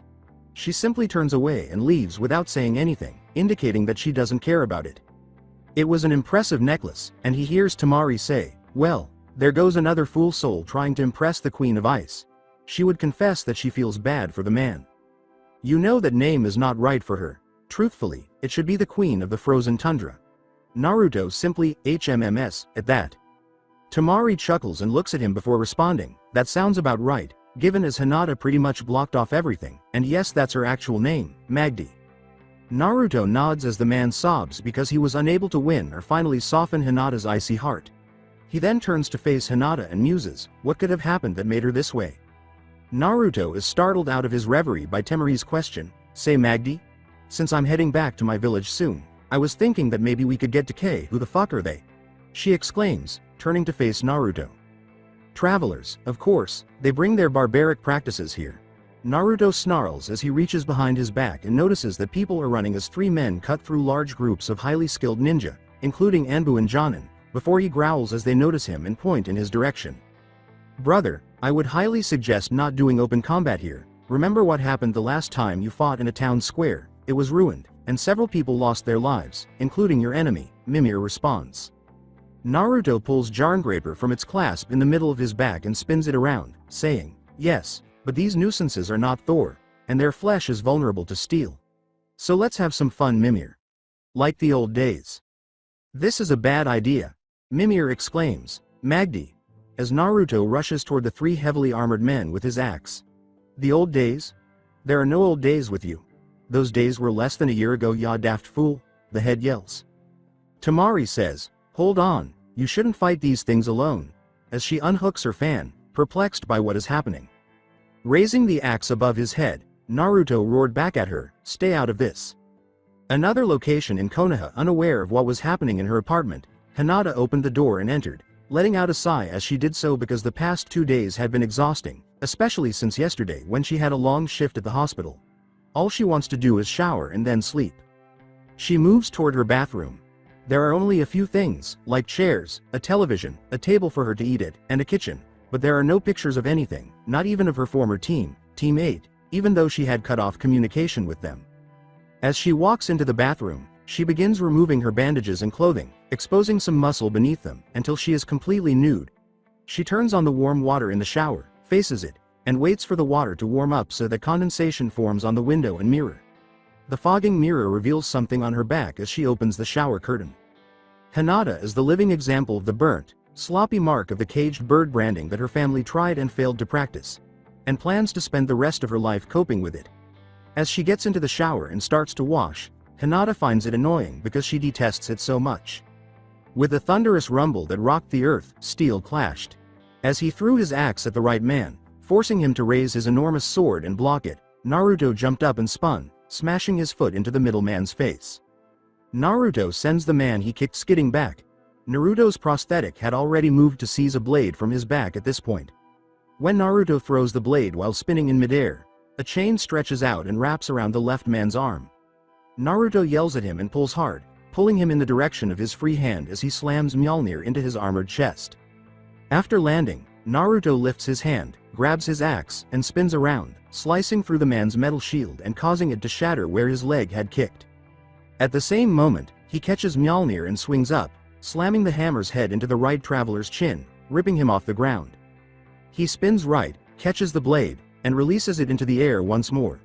The man catches the blade of chaos in his empty hand and lashes out to the front, forcing him to raise his large shield before Naruto turns around and captures Mjolnir. Naruto releases the hammer, turns left, grabs his golden axe, and swings down on the sword, aiming to cut him in half from below. Tamari watches in awe as her new acquaintance defeats the three heavily armored men with weapons of extraordinary efficiency and unique designs. The man's skill astounds the ninja surrounding her. Before, these men used strong jutsu to cut through Jonin with ease, but now they were using weapons and their bare hands as if it were easy.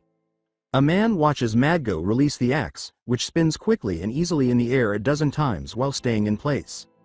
The axe then returns to the cloaked man's hand as he slices it up and smashes the head of his hammer into the pommel of the axe, shattering the blade where dozens of pieces of steel fill the air. Before a chain wraps around his neck and pulls him into a shield on the man's forearm, the man asks, "Incredible, I don't think any of us can match that kind of prowess. Who is this guy?" Another ninja exclaims in surprise, "His name is Foreign, I think he's from a northern land." As Naruto leaps into the air and drops Mjolnir on one of the armored men's heads, the first ninja remarks, "This is incredible. I never expected a foreigner to have such strength." A crackle of thunder pierces the sky, followed by a white bolt of lightning that causes a powerful explosion that fills the air with dust and rubble. A man with pale eyes and dark brown hair asks, "Who is this guy?"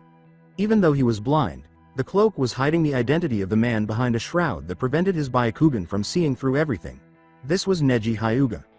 As Tamari watched the man on the left drop forward from his shoulder, the body came soon after.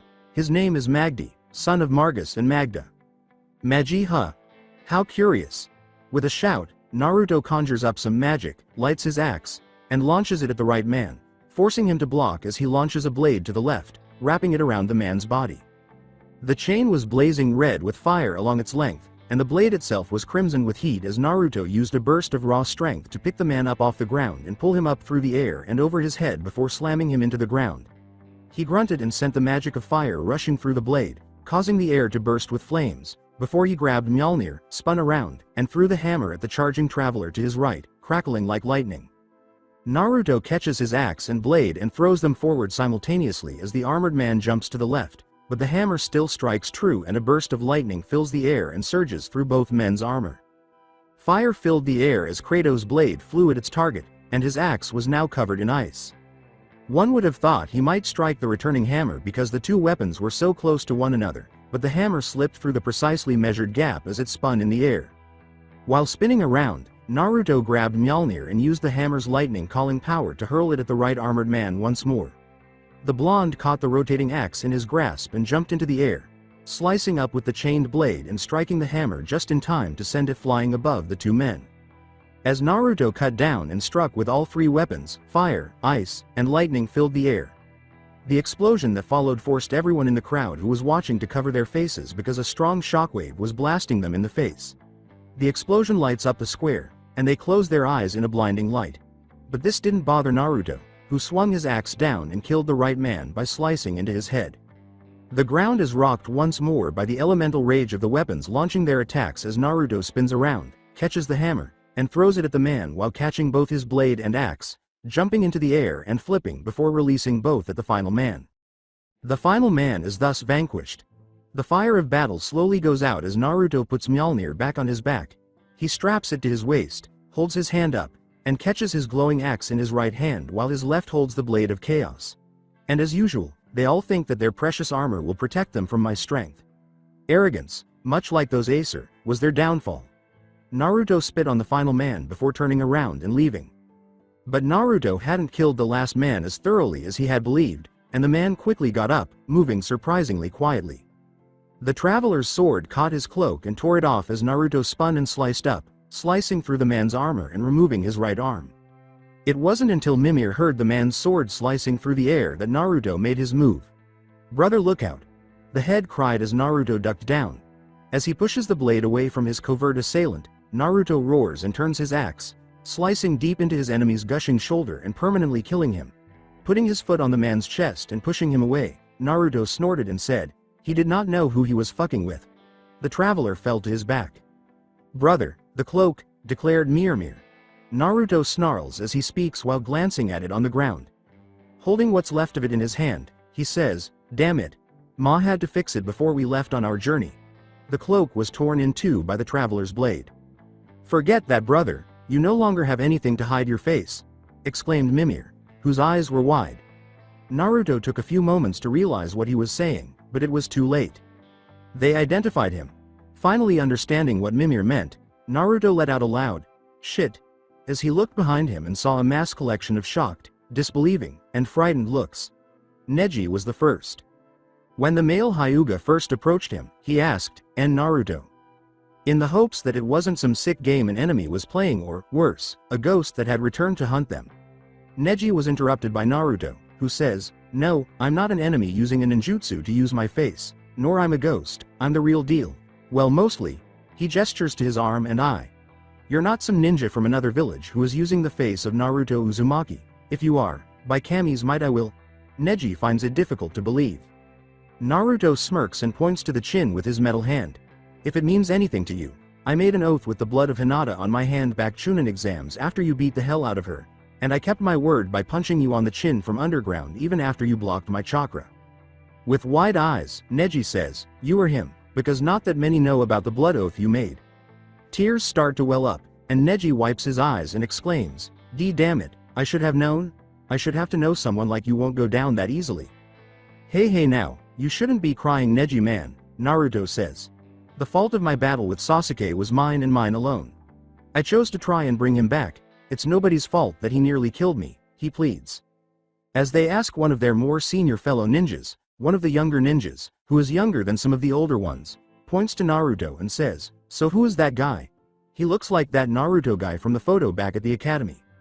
A Junin with a few gray hairs next to them remarks, "Son of a bitch, he's somehow come back from the grave. Gaara, he's alive. The one who saved you, is alive," Tamari thinks as she glances tearfully at the long-lost ally. Neji asks him incredulously, "Where have you been? We all thought you were dead." "Well, after my fight with Sasuke, I was laying in a pool of my blood. Sasuke had used the Chidori to cut my arm off and had cut my eye out with a kunai beforehand. I managed to cut out one of his own eyes and even took an ear as compensation. Anyways, as I lay on the ground, a man who was leaving his homeland came upon me and started treating my injuries. Suffice to say I lived, and he asked me what my intentions were. I explained to him what had all happened and said I needed to grow stronger to fulfill my goals. So we struck up a bargain. He would train me, and I would help him leave to find a better place to live. Well, we would soon meet a woman by the name of Lafi, or Faye as he called her, and she would become his wife and the mother of his son. Over time, I would be seen as their son, and they, my parental figures. However, my adoptive mother developed an illness and died when we were unable to treat her. My little brother, Atreus, would journey with us to spread her ashes as per her wish. I was unable to make a large portion of the journey due to only having a single arm and an eye, but a pair of brothers managed to craft me one while I stayed at a mutual friend's house until they returned and I got used to the new arm. He waves his metal fingers at Neji, and an eye as well. Naruto explained as he motioned to the Bifrost crystal in his socket where his old eye would have been. So you just been over in some other land? Where no one could find you? For more than a decade? Asks Neji, who is shocked. Yeah, which reminds me as I think about it, I know I signed the Toad summoning, they should have known where I have been. Unless something happened that severed my contact with them, Naruto replied when he realized that. Neji takes a deep breath, I'm getting too old for this shit. He murmured before turning to a ninja. Alright, get these people out of here, and call the hazardous cleanup team. I want these bodies in the R&D department immediately with stasis seals on them and a full guard on the bodies and armor with only those I sign off on being able to get anywhere near them, he ordered. He could make such calls because he was the commander of the Jonin. Shikamaru couldn't carry that kind of burden because he serves as the Hokage's advisor. As for you, it'd be best if you came with me. I think it'd be nice to show you some people who've missed your presence most. Neji turned to Naruto and gestured for him to follow. Naruto soon followed him as he began to leave. Well brother, it's not what you hoped for, but it is what it is, Mimir replied. Neji, who had witnessed more bizarre things during his tenure as Jonin commander, questioned, what's with the talking head? Me? I'm the greatest ambassador to the gods, the giants, and all the creatures of the 9 realms. I know every corner of these lands, every language is spoken, every war waged, every deal ever struck. They call me, Mimir, smartest man alive, and I have the answer to your every question. Mimir says with a sense of smugness as he. Neji questioned, okay, why are you a head that can talk? I asked his Da to cut it off so I could escape my unjustified imprisonment. Then we had a friend of sorts use her abilities to reanimate me. Though his Da was a bit of an ass and showed me my still imprisoned corpse, he elaborated. Go figure, huh? Tamari, Naruto pauses. Yes? Tamari asked him, still in disbelief at the news that Naruto had taken off his cloak. How about we get a drink, just you and me, after I finish this tour of the village? Naruto plays with her, his eyes mismatched. As in what? A catching up? Oh, Mimir said, no lass, he's asking you on a date, but he was smiling as he said it. Naruto sighs and says, not exactly, but in a sense yes, a date. Tamari blushed as she thought, AAD date? Before he leaves with Neji, Naruto tells her, I'll see ya later. Neji had sent a ninja to gather up everyone wearing armor per his orders. After 30 minutes, outside the Hokage tower, with Neji standing in front of the doors, Naruto yawns and leans against a stone lion, out of sight, asking, so tell me again, why are we waiting out here? Neji gives Naruto a thumbs up while holding his metal hand in front of him. Neji smiles softly and says, I just wanted to make it a surprise is all. I haven't seen either of them for a while now. I thought we would be talking to your chieftain or however you call the title of your village leader, Mimir replied. It's Hokage, and I thought so too, Neji chuckled, and Naruto agreed. This takes a long time because Neji is focusing on the road's corners, to the point where Naruto nods off. When someone showed up, it was one of Neji's old teammates, a woman about Neji's age with brown hair who used to wear her in twin buns but now just lets it down. She has dark brown eyes, a large scroll on her back, and tight-fitting shorts that hug her womanly legs and a white Chinese-style top that hugs her beasts of double E. Tenten is running right now. But a little out of shape. That's what happens when you run a store all day. Neji said, Tenten, as he noticed her approaching. She pauses and takes a deep breath before asking him, I got your message, so what's up? She was unaware of what was happening, but she received word from a messenger that Neji wanted to see her and everyone else. It's best to show everyone at once, Neji said, adding, I will tell you when the others arrive. Tenten closes her eyes and crosses her arms beneath her breasts as she sighs. I hope it's worth closing shop today. So how's your life so far? Your family doing good? She asks him with a gentle smile. Hizashi and Kawaki are doing just fine. Hizashi has been improving his Jiyuken surprisingly and Kawaki has awoken his Byakugan. Though it's only in one eye surprisingly enough. He also inherited a strong water affinity. I hope Lady Hinata won't mind teaching him how to use her water-based style when I ask her, he replied courteously. Tenten was about to reply when someone yelled, Yosh! It is so youthful to see you today, Neji. Tenten winced at the volume. Tenten chuckles and says, I see Lee hasn't changed all that much. Yay, he hasn't changed at all. That's the one good thing about him. Neji chuckles. Then a tall, remarkably muscular man with well-defined cheekbones appeared, dressed in a dark green jumpsuit with no sleeves and an orange neck warmer. "Yosh! I stick the landing, 10 out of 10, shouts Lee as he lands next to them. Then, he turns to face his teammate and exclaims, "Oh, Tenten-chan, you look so radiant and youthful today, Yosh." As expected of the world's foremost weapons crafter and weapons mistress. Youth shine out of every pore like a million stars Tenten-chan, before turning to face his best friend. "To be honest with me, I forgot that bushy brow is so damn loud and I think he's gotten louder through the years," Naruto thinks, his face deadpan. Mimir speaks softly, "Brother, I think I'm going deaf, there's this long high-pitch ringing going on in my ears, and I'm a decaying head for Ragnarok's sake."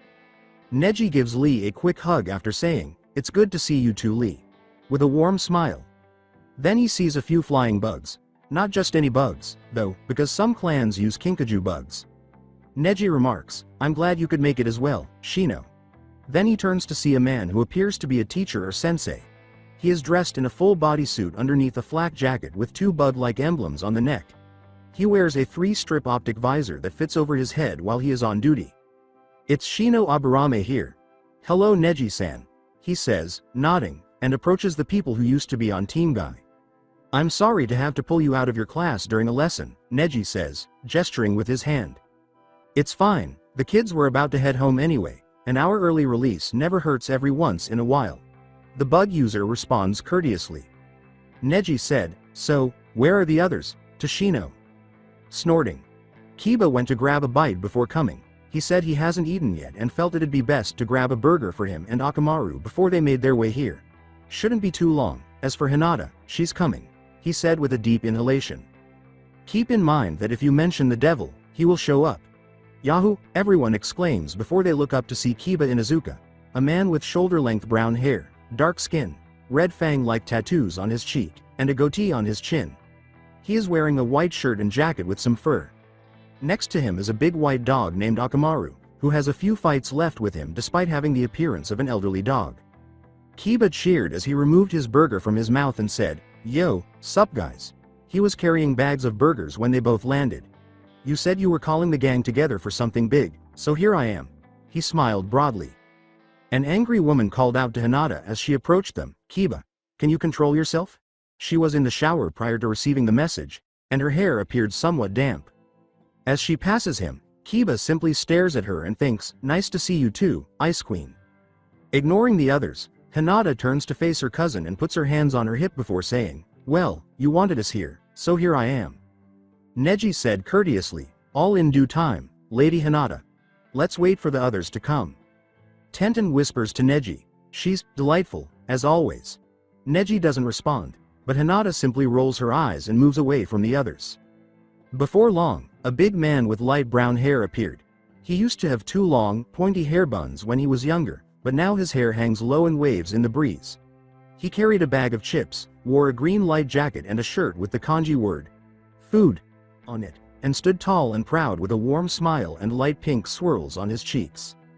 Shoji Akamichi is this person. "Hey everyone, nice to see all of you. It's been a while since we all came together like this." Shoji replied with a smile. "Sup y'all? I see everyone here's gotten Neji's surprise message, huh?" He asks with a big smile as the door leading inside opens and it is followed by Choji's former teammate, a man with a small goatee and his hair pulled back into its typical ponytail. When he sees Hinata, he complains, "Oh, she's even here too."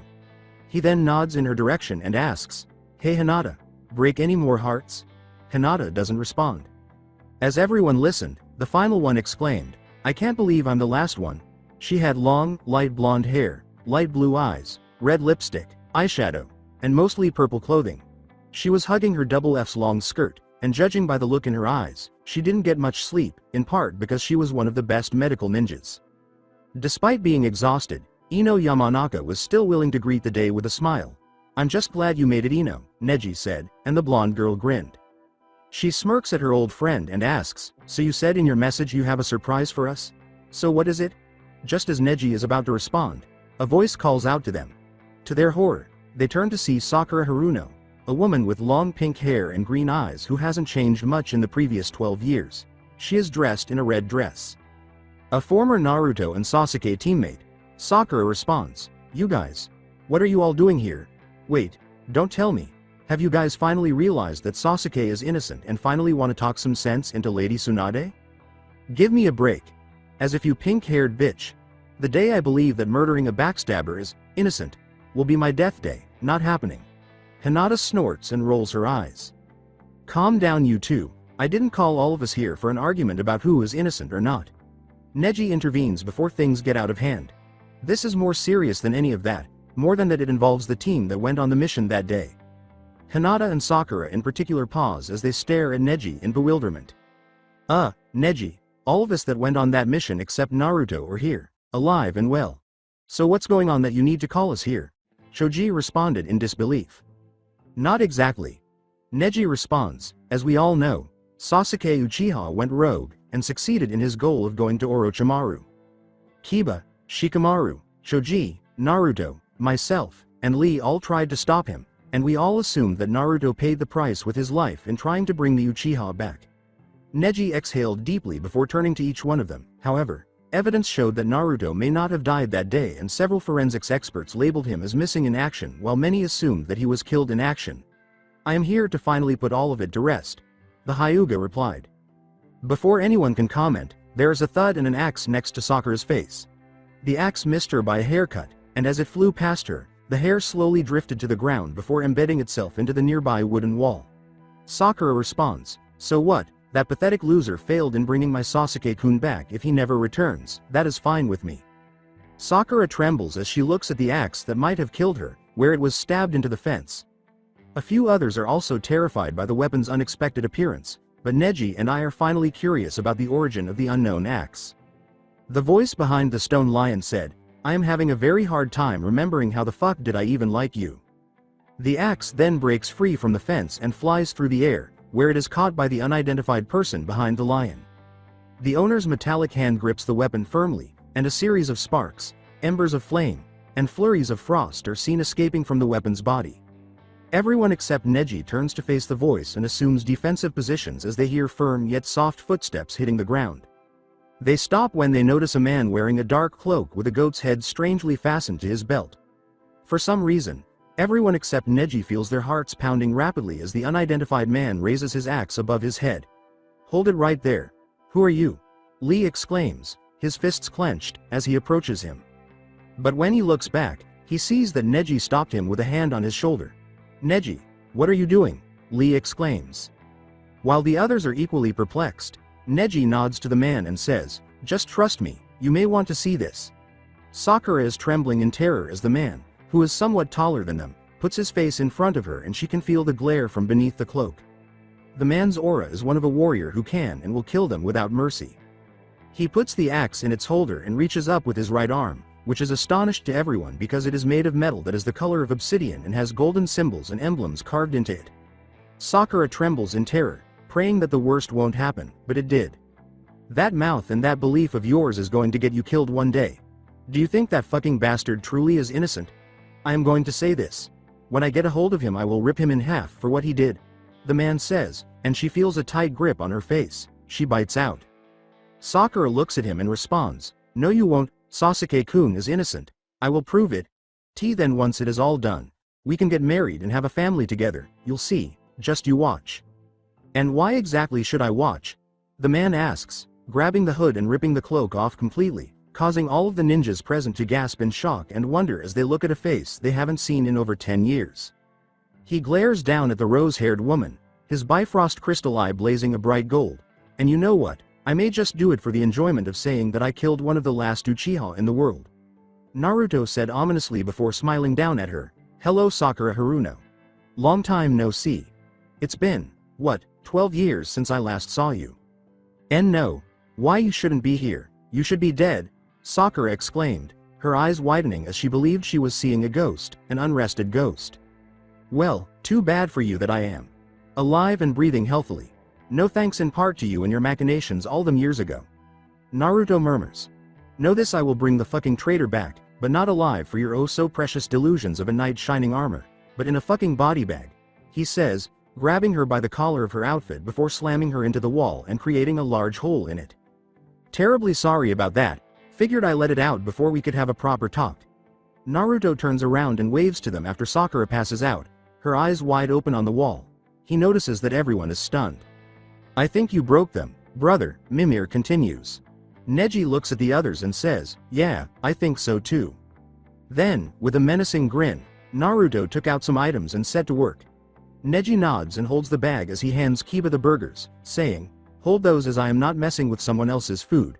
Bad for pranks. As he holds the bags, Neji asks, a prank? Ain't we getting too old for that?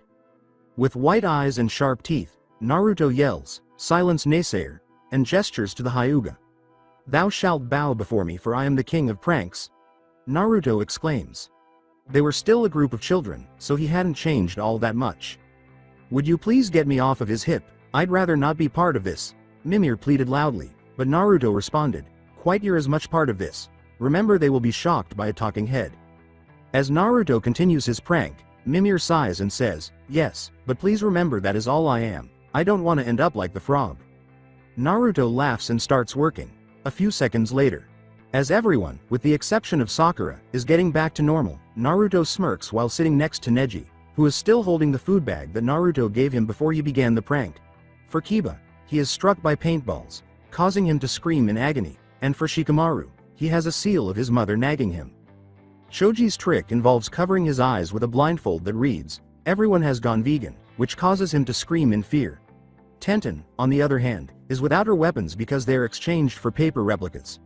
Hinata is rightfully furious because she believes that Ice is burying her. There are now fake dead flowers all around Ino.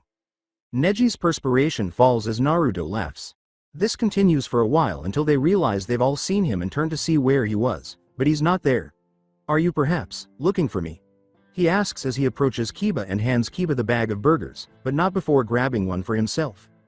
Then, just as Hinata is about to yell at Naruto, he pulls a string, causing Mimir to descend via a rope. Naruto then settles back down. Everyone is staring at him and Mimir responds, don't be alarmed, he's just an idiot. However, I would like to introduce myself. I'm the greatest ambassador to the gods, the giants, and all the creatures of the 9 realms. I know every corner of these lands, every language is spoken, every war waged, every deal ever struck. They call me Mimir, smartest man alive, and I have the answer to your every question. So please ask to your heart's desire. Yes you, Mr. Dogman, you have something you would like to say? Asks Mimir as Kiba holds up his hand. Naruto says, I do if you'd like. Shut up, says Mimir. Your introduction needs an overhaul. I said shut up. Like seriously, that's the 8th time I've heard you say it. Shut up, it's starting to get old. Silence. Just one thing. How the hell are you a talking head? The man screams, did Naruto do this to you? Is that why he's here? To make us a cache of talking heads like you so he can take over the world and get his revenge on us? If so, I don't want to be a talking head that's constantly being taunted by his best friend. Kiba is frantic. Mimir looked at the others and said, what? No, his dad did this and brought me back to alive when I was bound to a tree by Odin. Anyone else? He asked. Shikamaru inquires, yes, if you were so smart, why were you bound to a tree? Well, my former lord, Odin, wanted to wipe off a clan of giants and I couldn't stand by, so I decided to help them the best that I could, and well, I was found out and was trapped in a tree as punishment, Mimir said. Shikamaru lights a cigarette, a habit he inherited from his sensei, and nods, I can respect that. He wishes he hadn't, Kami. Mimir turns to Tenten and asks, I have a question. Where the hell has Naruto been? Everyone's eyes are on Naruto and the head, but Hinata's eyes are especially fixed on Naruto as he eats a burger. Hinata is staring at Naruto, but he doesn't care. As he stops eating, he asks, what? Is there something on my face? Well, to your questions, lass, we come back from the north, which is where I'm from, as it is a land full of green, gods of many kinds, people of several races and course. It's very cold too. It's quite nice, most of the time when you're not being attacked by draugrs, trolls or dragons. Oh, don't get me started on dragons. You know how many times I nearly got burned. Naruto was upset. After that, Naruto resumes eating the burger. Mimir looks at everyone and says, so there you have it. When Hinata leaps at Naruto to attack him out of rage, Naruto responds, so the queen of the tundra makes her move, fine. Naruto continues to dodge as Hinata becomes enraged. Neji stops everyone who is about to intervene to stop this, saying, No, this needs to happen. As Hinata yells, "Stop moving you bastard," and veins start to form around her eyes, Naruto is effortlessly sidestepping her blows. Then, without saying a word, Naruto grabs her face and uses the momentum to slam her head first into the ground, cracking it. He then grabs her with his metal arm and holds her arms upward with his left hand while he looks down and observes. "Why didn't you just come home back then, more when we need you the most when I need you?" Hinata asks, her eyes streaming down her cheeks. Naruto responds, 12 years Hinata, I had no idea what was happening since I was far away. I know you had a crush on me, a newsflash." He mentally thanks Itachi for that. "I did not even know what love was. I was gone for 12 years and I am not the same boy you crushed on long ago. That, me, is dead and gone. You should move on."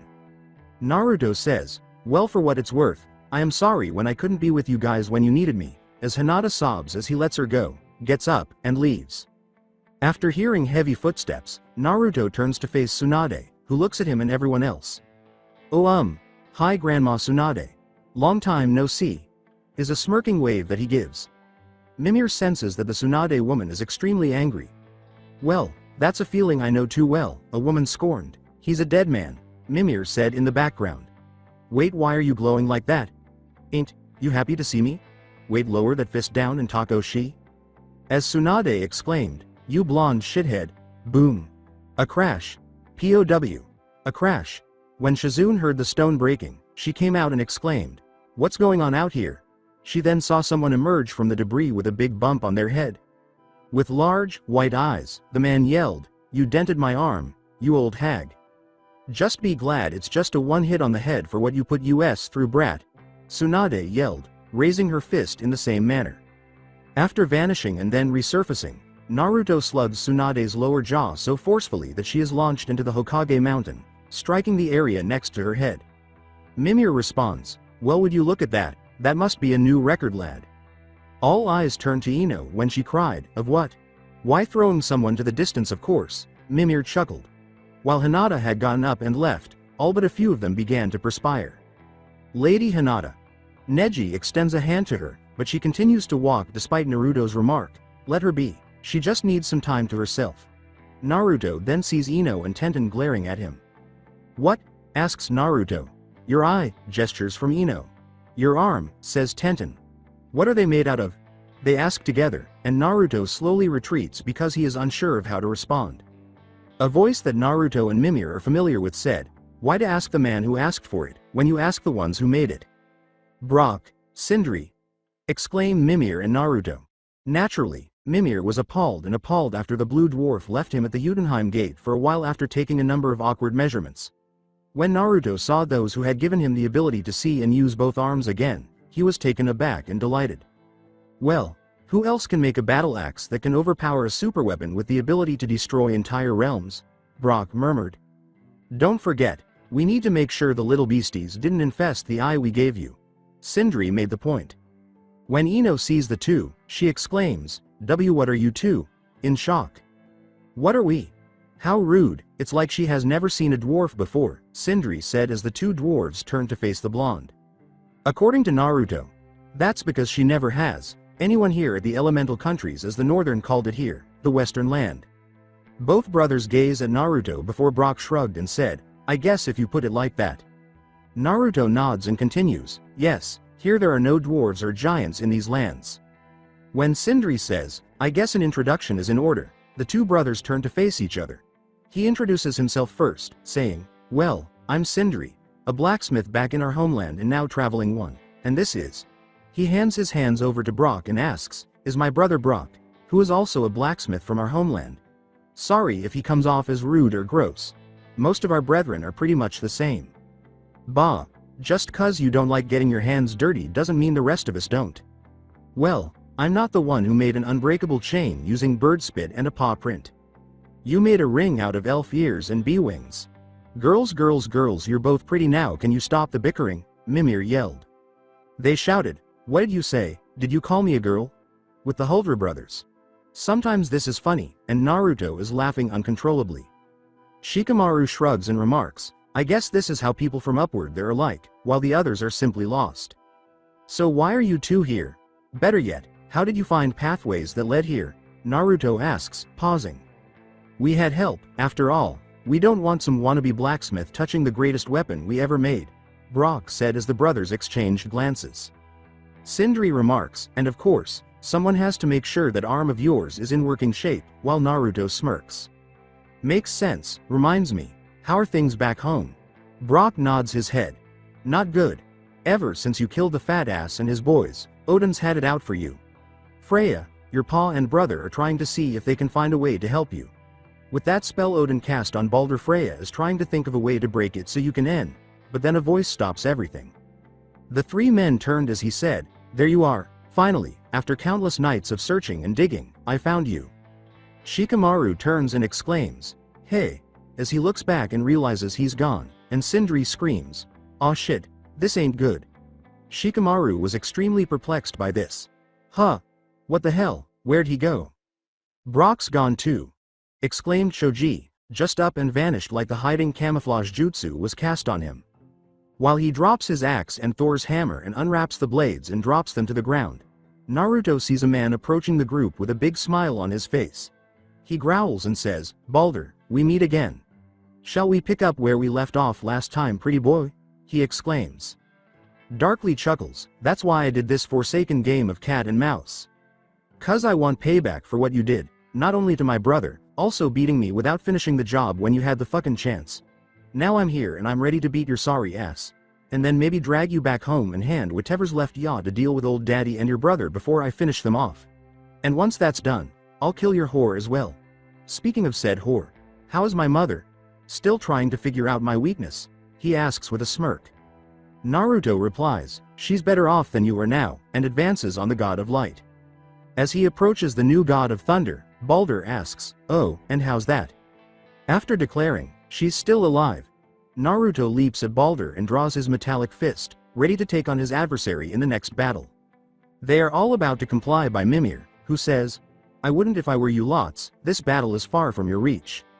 When I say that two gods are about to battle, then I mean that two literal gods are about to battle."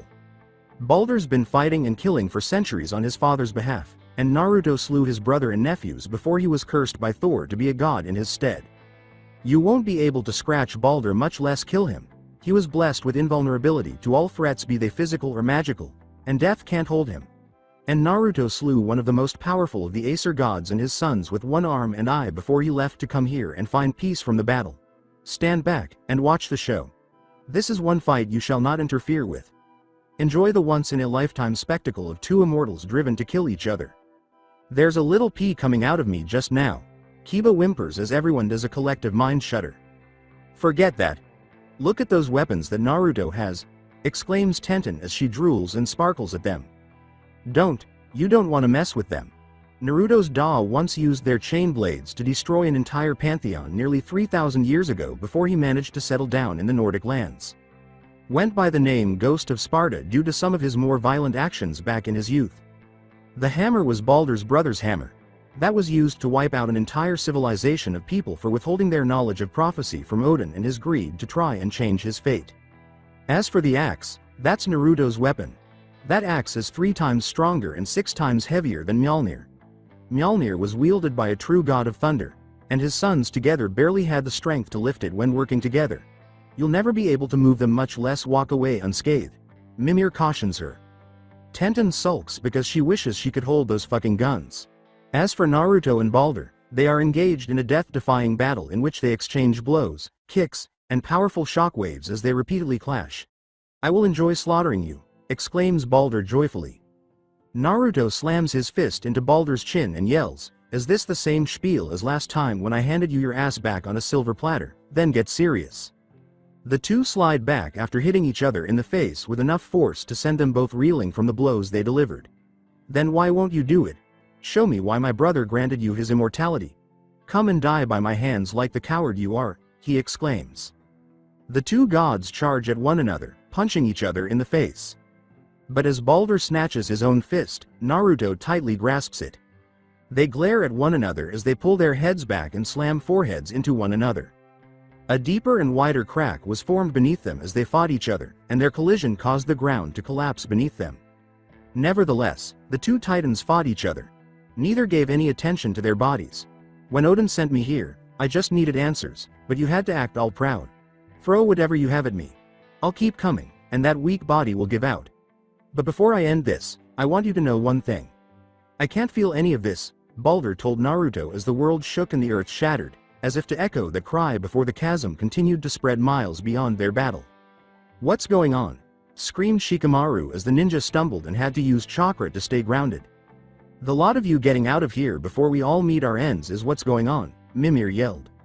Sunade exclaims, do as the head says, get out of here, and leaps away, her subordinates quickly following suit. At the local level, the Konoha villagers were going about their daily lives and conducting business as usual until... Boom! From the top of the monument, a strong shockwave was audible and felt, followed by a gust of wind that caused men, women, and children to scream as objects were blown away. Trees. Boulders the size of a human. The amazing shockwaves are causing windows of significant businesses to shatter. It was brought on by Balder and Naruto, two warriors who were about to conclude their resentment match. The villagers fled in fear as both crashed onto the grounds, with Naruto on top of Balder and punching the man in the face. Balder simply laughed it off and said, I feel nothing, in a humorous tone. The god of light then sends Naruto flying off him after slamming a fist into his chin. The two gods slam into the wall of the Hokage monument as Balder leaps after Naruto, catches him by the face, and slams into him. Before they run out of rock to smash through, pieces of the earth fly through the air as Balder repeatedly hits Naruto in the face with his already drawn back fist, pushing the blonde up through the thick stone wall. Naruto rolls beneath Balder and flips back. Naruto grabs Balder and starts spinning around so quickly that he appears to be a blur to the unaided eye. He spins around and around like a discus thrower at a competition. However, Naruto no longer held a discus. He's whipping the god of light by the ankle with unnatural strength. He releases the enemy god's limb after 150 spins, hurling him from the mountain into the village below. Numerous stores are destroyed by Balder, and as a huge cloud of smoke and dust rises, the cries of the locals are heard as Balder slams through their houses and places of business. Shortly after, Naruto touches down and jumps forward in the direction of where Balder halted his flight. Naruto picks up a big cart and throws it at the light-emitting god. This time, Naruto was on top of Balder as he lifted his hand and smashed through the wooden object. Before Naruto delivers a devastating uppercut that tears Balder off the ground, he grabs the god by the ankle and smashes him into the ground, filling the air with a concussive blast of power. Balder spins around, grabbing a mortal and throwing the burly man away as he throws a wild punch at the blonde. Their fists clash in a powerful shockwave that sends several buildings crumbling to pieces to the ground. As the two gods plow through the village square, Balder turns on his back and leaps at Naruto, shredding cement and anything else that gets in their way to pieces like party confetti. While the others are doing this is being watched from a distance by Neji and others. The earth trembles as the two immortals trade blows one after the other. They are all trembling because they are furious that they were unable to assist Naruto despite the fact that this battle is far above them. We can't just sit here doing nothing, exclaims Kiba. Kiba is right, we need to help Naruto, Tenten declares. Mimir's laughter fills the room. You guys are hilarious, you want to get in the middle of a fight that you have no hope of being of any use in. This isn't a mortal fight that you can just jump in and pull them apart with a little bit of struggle, it's a fight between two gods, I've told you before haven't I? Balder can't be hurt or killed due to his father casting a forbidden spell to make him the most dangerous of the Aesir gods of the Nordic. Immune to all threats physical or magical. Even death can't stop him. Naruto is only able to match him due to the fact he is a new god, blessed with the immortality of Thor himself as he died by the blade of Naruto's axe. Then, if this Balder is as you say he is, how can we make sure they don't tear our home apart more than they already have? Sunade asks the leader. I don't know. I may be the smartest man alive, but Odin made sure to take precautions when he performed certain acts to where even I can't distinguish them. He put a spell on me since I knew Balder's weakness and could expose him, but I can't draw on the memory of it, Mimir replied. You've seen it with your own eyes. You can't hurt me. Nothing can. This fight is pointless. Your struggle is pointless. It didn't have to be this way. I'd hope that you, of everyone I'd faced, would finally make me feel something, but you can't. Balder stated to his opponent. That doesn't mean I must not try. Without trying, we never know what our limitations are in this life. Naruto replied, taking a final thunderous step in the direction of his opponent and standing face to face, now towering over his greatest enemy to date. Naruto simply gazed down into his opponent's eyes, while Balder narrowed his. Naruto threw a strong right hook that caused Balder's head to snap around with a thundering explosion of raw power, all without ever saying a word of acknowledgement. But he got back up and hurled his right hook, which struck Naruto's face and caused it to spin. As his energy started to flow from his pores, Naruto grinned and turned to face Balder before cracking his neck and saying, "Very nice, I should be entertained by you. Let's get started for real." Balder started to release his magic power reserves at the same time that Naruto unleashed his magic power. Little rocks started to rise into the air, and the earth rumbled and shook. While Naruto was surrounded by a seductive white aura, Balder's form was overshadowed by a vivid blue aura. Unbelievably, the atmosphere around the two so-called gods, literally in this case, started to break apart. The sheer volume of uncontrollable raw power that was released seemed to shatter reality like a piece of glass under pressure. Then, without a word, the two unquestionable monsters disappeared from their positions and started fighting each other. Naruto followed Balder as he jumped into the air, but instead of making a fist, he did a backflip and slammed his feet into Balder's chest, sending him flying back because of the kick's raw power. Not bad, for a former human. Balder complimented the blonde after performing a backflip, landing in a crouch, and sliding back a few feet. "But it'll take a lot more than that to defeat me," he said to Naruto. Snorting, Naruto said, "I'm more than well aware of that fact, Balder." The mighty god clenched his fist and said, "I'll admit, you are a warrior unlike any other that has faced me. But tell me, how long can your body last with that curse coursing through your veins?" "Long enough to put you down for good. Now, are you gonna keep chatting or fight me like a man?" replied Naruto. "Finally, a worthy opponent. Our battle shall be legendary," Balder shouted, lifting his fist in the air and smiling as Naruto hurried forward to confront him. Balder swerved to avoid a blow to his face and leaned away from the subsequent blow. Balder slammed his elbow into Naruto's face as he delivered another blow, but Naruto pushed his elbow into the man's stomach, causing him to gasp. Both Naruto and Balder spun around and threw their hands at each other, but they were also blocked. The god of light grabbed Naruto's leg and twirled him around as he jumped into the air to execute a roundhouse kick. But Naruto turned around and slammed his other foot into Balder's face before the man could be thrown, forcing Balder to release him before he could. "Ha!" Naruto grunted as he threw it at the Acer after flipping backward and kicking up a piece of rock. He then grabbed it and charged it with his magic. When Balder saw this, he ducked beneath the rock and felt it skim across his body. The insane god then roared, "Come on!" as he rose back up to battle his foe, his flesh coated in lightning. This time, Balder jumped forward and confronted Naruto, whose speed and reflexes had skyrocketed. In order to use his legs to block Balder's barrage of quick punches, Naruto leaned back and stood on his hands. "Ha!" Naruto roared as he smashed his foot into the ground, causing the earth to rumble. He came crashing down and smashed his fist forward, only to have it blocked in return. Naruto blocked another fist by drawing back a leg and pushing himself up into the air while simultaneously creating a bubble of lighting around his foot. When Balder saw this, he blocked a punch with both hands before dodging a spinning kick that Naruto attempted to deliver. Despite being blocked, of course, Naruto continued to fight. Following the block, Naruto landed on his hands and kicked Balder repeatedly with great force. Naruto blocked the first kick that was directed at him, then threw his other foot at his opponent. He twisted his hips in the opposite direction and just grunted when he was blocked again, but now he pushed his first blocked foot into his opponent's chest and threw him back. With a shout, Balder produced a string of cutting blades of light from his wrist and started slashing at Naruto like a mad lion. However, Naruto reached out and grabbed God's wrist to stop the attack from hitting him as he leaned back to avoid one specific blow. Balder then got ready to direct more energy into the energy blades and lengthen them after Naruto grabbed his hand. Naruto's hands were already occupied, so he knew he couldn't avoid them. However, before he could accomplish this, Naruto made the first move by kicking Balder in the knee, breaking a rib that had been cracked earlier in the fight. Balder screamed in agony as Naruto struck it, stumbled back, almost fell, and coughed up blood. Naruto then delivered a forceful kick to the chest before he could recover, sending the evil god reeling back a few meters. Balder hissed angrily, glaring at the spiky-haired mortal in front of him. "Gwa, damn you." Before charging at the demon, the smirking warrior said, "Hey, don't get pissed at me. You should know better than anyone in this world, there is no such thing as a dirty fight." The two engaged in another struggle for supremacy for what felt like a few minutes but was actually only a matter of seconds. Balder managed to hold his own despite his injury by concentrating on the fight rather than the agony of his broken rib. The two adversaries smiled at each other after the fierce battle was over because they had at last discovered someone they could call a rival. The two warriors threw earth-shaking left hooks without hesitation, and they connected with each other's chin simultaneously, sending massive shockwaves. As the two gods collided, Tenten exclaimed, "Kaya," in astonishment at the raw power they were releasing.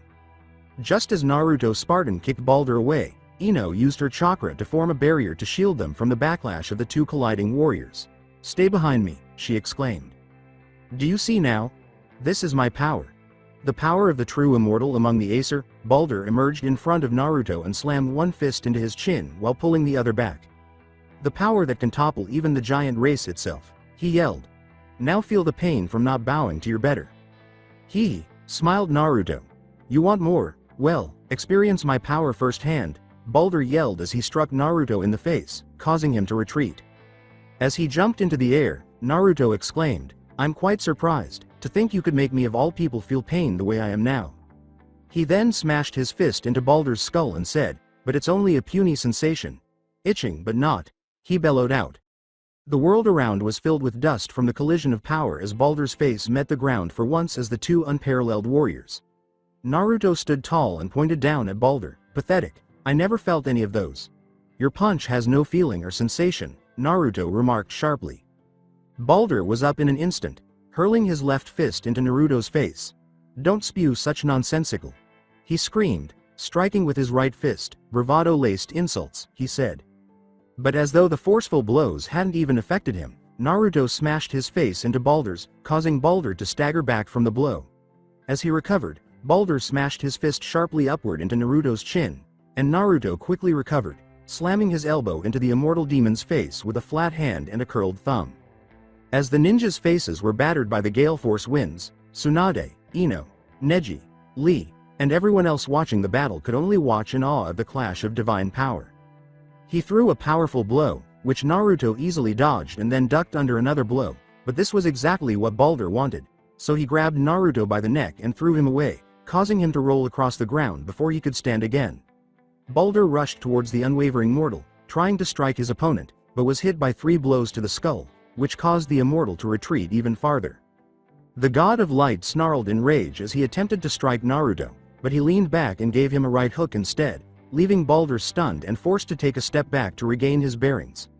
Naruto dodges another blow, hitting his jaw with a right cross, a left cross, a right cross, and so on, pushing Balder farther out of the village limits and away from the square. Growing enraged, Balder grabbed Naruto and spun around, slamming his fist into his guarded face as he tried his hardest and gave his blows everything he had to try and knock down his greatest enemy to date. Balder raised his arms to block the blows to his face, which allowed Naruto to take a shot at his stomach, forcing Balder to try and figure out just what was going on. This was the first time as an immortal that he had faced an opponent who didn't understand the meaning of "back down," and he continued to be pummeled in the face. Whatever the two had previously planned had been thrown away when Naruto missed a blow to Balder's skull and swiftly raised his arms to shield his face, only to have the god of light start slamming his fists into his guts in earth-shaking blows. Balder growled as he attempted to land a left hook, but Naruto ducked under the blow and smashed his left fist into the man's gut, lifting him off his feet just as he had done to the blonde earlier. No longer could this be considered a fistfight. All things considered, this was a fight.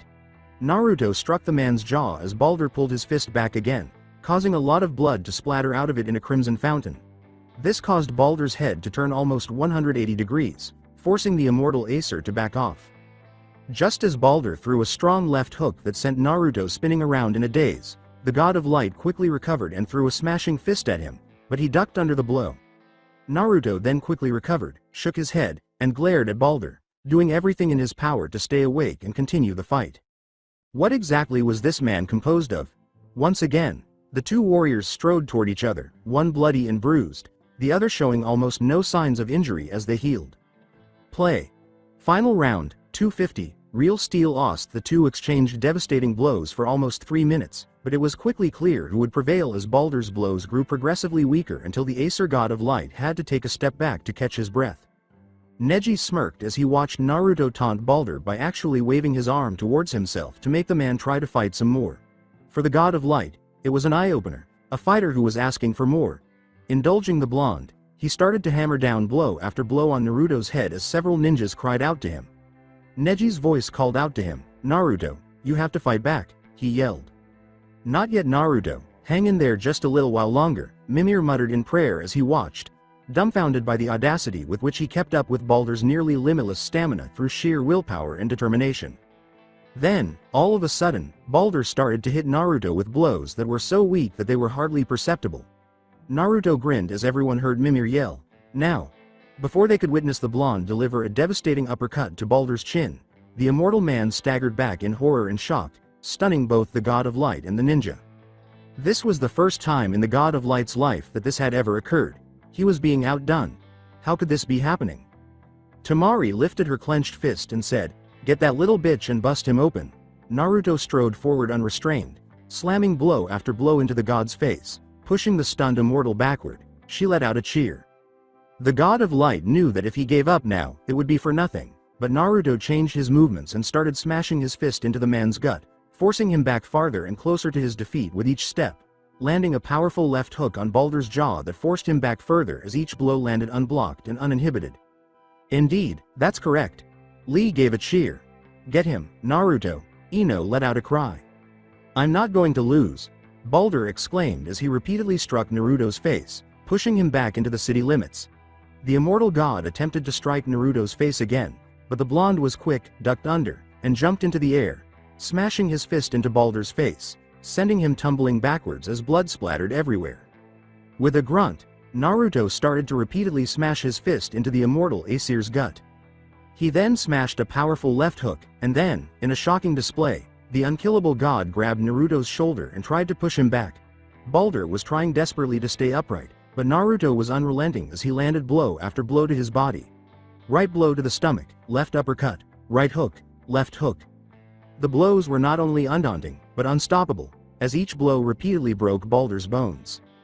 The ninja all watched in silence, the world moving slowly as they looked at Naruto's face, his body striking the sight of an unmatched warrior as he struck a powerful uppercut into Balder's face, a proud grin etched into his features, and then he threw a powerful right hook that caused the God of Light to nearly fall onto his back.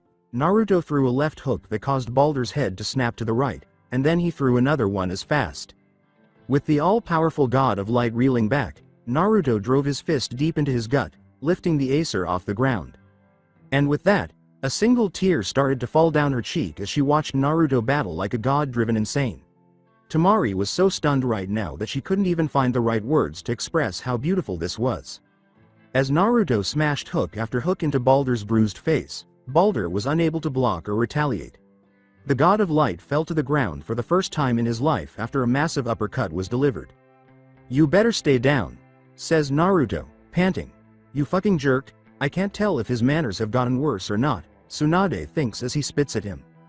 "Damn it, not again," was Naruto's statement after he dislocated his left arm, which must have happened during the battle, limiting his range of motion. When Ino notices this, she says, "Hold on, let me," but stops when she notices that other Narutos have also reconnected the joints, and there is a loud popping sound. "There we go. Good as new," Naruto says, moving his left arm without any issues. He looks at the others and asks, "What?" "I do this all the time," Naruto declares carelessly. "You don't mean that was the first time?" the medic ninja said. When Naruto responds, "No, it is not the first time at all," some of them sigh and smile, pleased to see how little Naruto has changed since his da taught him. Naruto turns to Balder after glancing at his arm, which has been through a difficult battle, knowing that he will get back up and be prepared as someone from the rear. "So who is going to pay for all of this? 'Cause I don't think we have enough repair all of to fuck that guy is getting up." "He's getting up," responds a Junin. Naruto responds, "Thank you Captain Obvious and for the damage, don't you have invasion insurance?" "Before we run off, we do, but he's not here to invade. He's here for you. And it can't cover this amount. If anything it is 200 times worse when the Sound and Suna invaded," Sunade responded. Balder moans as he lifts his arm and prepares to stand. Naruto stated, he is not from this land at all and he is invading the Shinto-protected lands, since it is true, at least in his opinion. Kiba exclaimed, "The fuck are Shinto gods?" Mimir responds, "O Izanami the primordial Shinto goddess of death and ruler of Yomi. Izanagi the primordial Shinto of life and ruler of your heaven. Amaterasu the Shinto goddess of the sun and universe. You need to know them, I will tell you all. You mean our gods? Kiba exclaimed. Naruto responds, talk about it later, cause here comes round 2. Then he hears a gentle feminine voice say, sorry I'm late then. Naruto turns to face Freya and yells, Freya. How, when? But is unable to finish. She holds up a plant and says, oh, we can talk later, because I finally know how to take away Balder's invincibility. Is that mistletoe? Asks Naruto. Smiles, yes, I was a fool not to think about it, given Odin decided to use a mix of my magic and his, but at the base of it all, it's still veneer magic, thus it has a weakness. Slippery one, but a weakness. Naruto looks at her, then at Balder, then at and responds, then he could feel and that means he can die. But are you sure? I mean the fucker is a monster but he's also? As everyone looked at Balder, they thought, but she looks just as young, and heard Freya nod, my son, yes I know but I have to let him go. He's too far gone to redeem himself. Their eyes grew wide. Naruto responds, very well if it's your decision and I will go with it as well, so what needs to be done? It's not that hard, it just needs to be placed on him and the magic just fades away. But how long, I'm afraid I don't know, but I think it should give you enough time to finish the job, Freya clarifies. You blonde fucker. Don't think we are done. Not by a long shot. Balder coughed uneasily as the rest of his wounds healed themselves in front of everyone's eyes. He got back up and glared at Naruto, saying, so, care to try again? While pointing to his body. Naruto swiftly withdrew an arrowhead from her hands. Just as Balder is about to attack him, Naruto swiftly grabs the mistletoe from Freya. When Balder tackles Naruto, the blonde stabs the mistletoe arrowhead into the man's arm, instantly breaking the spell that is necessary to break Balder's gift of invulnerability. Tamari approaches Freya and asks, so what's between you and Naruto, as they are separated from the others during the fight? I'm a teacher of his, you could say. I taught him some of my gifts in magic while his father and brother went to spread his mother's ashes as she requested, she said. Shoji asked her inquisitively, why do you look so young despite being that tattooed guy's mom? The gift of being a goddess. I was married, you could say, to Balder's father under the pretense of brokering peace between our people. However, this was all a lie as it was all a trick so Odin could learn the secrets of veneer magic and hold it over me. She said to him happily, and the rumbling of thunder as she turned around. We need to leave, Naruto's starting to get serious now. She informed them, and I can't stop his power. He's 3 times stronger than Balder but twice as strong as Balder's brother who he slew in combat. With Balder being unkillable until now, it gave him an incredible amount of stamina due to the spell cast on him. Now he is back to his former strength, giving Naruto the edge he needs to defeat and kill him. Sadly. She was naturally saddened by the fact that Balder was her son and boy, and she was torn between the thoughts that tormented her and Naruto, who was her friend. So you're just a teacher to Naruto, that's all? Asks Tamari, and, yes, is given by Freya. Tamari said, I see, and then continued, though there's one time I walk on Naruto as he was washing up at the waterfall, I will say, he's very big down there. As Freya continues, I think it's this big, Tamari blushes, what? And shows off how many inches it is with her hands, which is roughly 9 inches. And very thick too, like thicker than an arm, Freya responds. Tamari's head is leaking steam, and she is flushed. Freya blushes a little and giggles. With enough force to break the ground beneath their feet, Naruto and Balder collide and slide apart. Pulling the arrowhead from his shoulder, Balder yells, so, the whore finally found the secret to the Allfather's spell, how amusing. The blood on the arrowhead makes him laugh. To think something so simple can undo one of the greatest masterpieces of Asgard. Before we continue this, I want to thank you. You did the one thing that none of the gods of Asgard could do. Be grateful, this will be the final fight that only one of us gets to walk away from, Balder said, tossing aside the arrowhead, as he reached behind him and grabbed onto a large piece of the wall that circled Konoha, a large piece of stone that was half the size of the Hokage Tower. With a grunt, Naruto held it over his head while Balder tore it off its foundations, smashing the sides a little. Naruto points to Balder and says, you better not hit me with that rock, as Balder slams the stone down on top of Naruto. Alright, that's horseshit. As heavenly energy rushed through the air, the thunderclouds above swiftly grew darker. As Naruto leapt out from beneath the big rock Balder struck him with, a burst of stone shattered the atmosphere. Naruto glared and started using his newly acquired godlike abilities. Around him, the dust and air started to swirl, and as lightning blazed across the sky, Pieces of stone were torn from the earth and flung into the air. Abruptly, a massive funnel of air started to plummet to the ground from the skies above. Two more enormous funnels that were equal in size to the first one followed, with tornadoes circling the two gods as they glared at each other and the populace frantically escaping the increasingly intense conflict between the two gods. They remained motionless in the midst of the fierce superstorm's raging tempest. Lightning flashed and burst like fireworks inside the wind funnels, igniting the growing darkness with bursts of light. The two men were surrounded by storms that swiftly grew stronger as large pieces of debris were dragged off the ground. Naruto kept glaring at Balder, who smiled excitedly. Without saying anything, the two gods charged at each other at hypersonic speed. The ground was torn apart as they struck each other, and a lightning strike blasted through the area where they collided. As the energy from Naruto's divine power continued to feed the storm, its intensity increased, now seeping out into the massive forest that encircled Konoha and even further into the village itself. With pieces of stone flying into the air as they fell, the two gods struck a massive cliff of a lake that was located in Training Ground 45.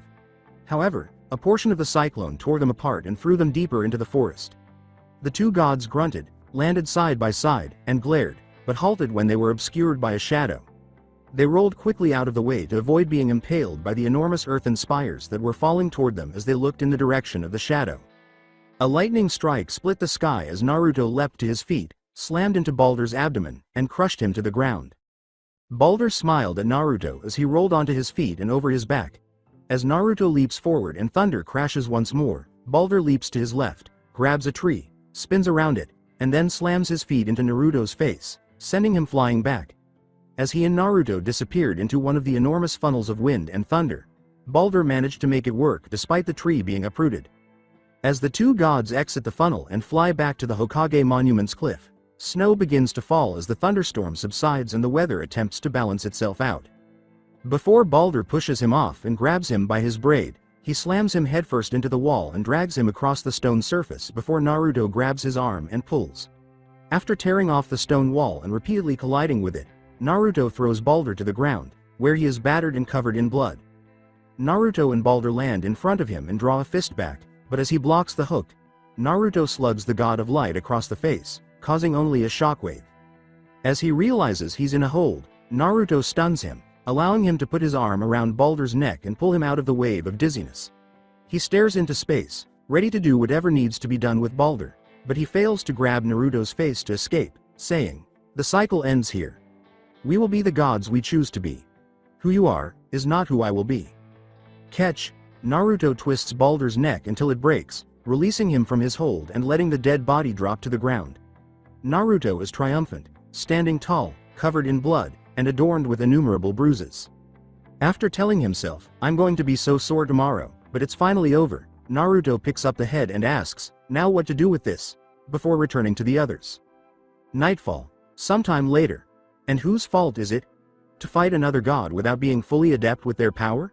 Freya is treating Naruto as he cries, "Fuck, that stings." She is holding a pair of tweezers and a cotton ball with a little rubbing alcohol against Naruto's facial bruises, which are where he was hit and punched the most.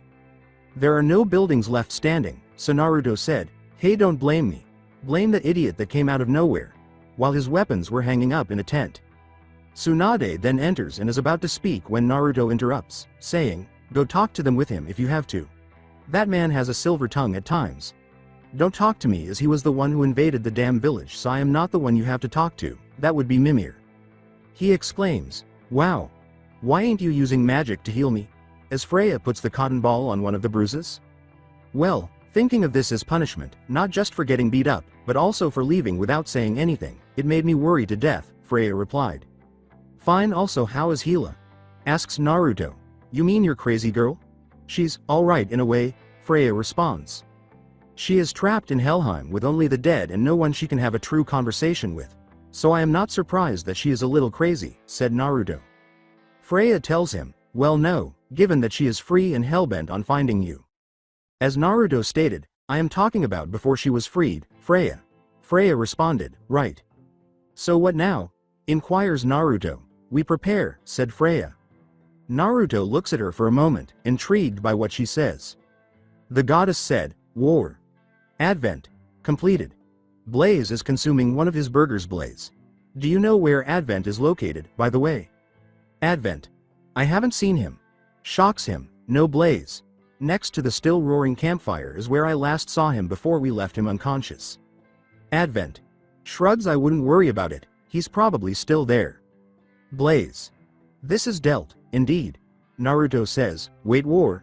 While glancing at Freya. Freya. That's right, war, and given what Baldur did by stepping in the lands that ain't his, and the same goes for you. You may be from these lands, but with Thor gone and you having the title of Aesir's god of thunder, you are basically an Aesir god. Well, a rogue Aesir, as you are not under the Allfather's command, but the gods here don't care. They will see this as an act of war between the two pantheons. Seeing this, Naruto looks at her and exclaims, wait, don't tell you didn't know about this when you left. He then smacks his shoulder blade, which causes him to groan because it is a sore spot. Pain? Pain, he exclaims. As she observes that none of the cuts and bruises are burning away as they usually did, Sunade, who is still in the tent with them, thinks, something isn't right, he should be healing and be better now. Sunade adds the questions she plans to ask, but for the time being, she will let them know that they have forgotten she was there. She leaves. Naruto responds, now then, how did you get here on such short notice? Freya grinned at him and said, you can thank your two dwarf friends for that, given I was their second choice. She recalled seeing the two at her house as well and learning that Kratos would not leave, even if it was for Naruto. Snorting. Of course, I guess it makes sense. Not wanting to be involved with any more problems than he has. Atreus probably stayed behind to keep him company. Calmly replied Naruto. Other locations in Konoha. So, what are we gonna do now? Our homes are gone, our lives ruined because of that Baldur guy and more than likely his lackeys. Ino let out a sigh. To help her son stay calm about the current circumstance, she put her arms around him and gave him a gentle pat on the back. We can't vacate to one of the other villages. Iwa would kill all of us thinking we would be there to try and invade. Kuno would use us as breeders to make larger clans that would be loyal to their leaders and their leaders alone. Kiri is out cause there is a war between the bloodline users and the bloodline haters. We'd be killed not only because of our abilities but because we're associated with Konoha. Well, Suna, we might get lucky, but they don't have the proper infrastructure to house the number of people that live in the Leaf, and that is because it holds the largest population. We'd die before the year is out. Shikamaru sighed. Some of the minor villages could hold a series of numbers from our initial population, but they can only take so many.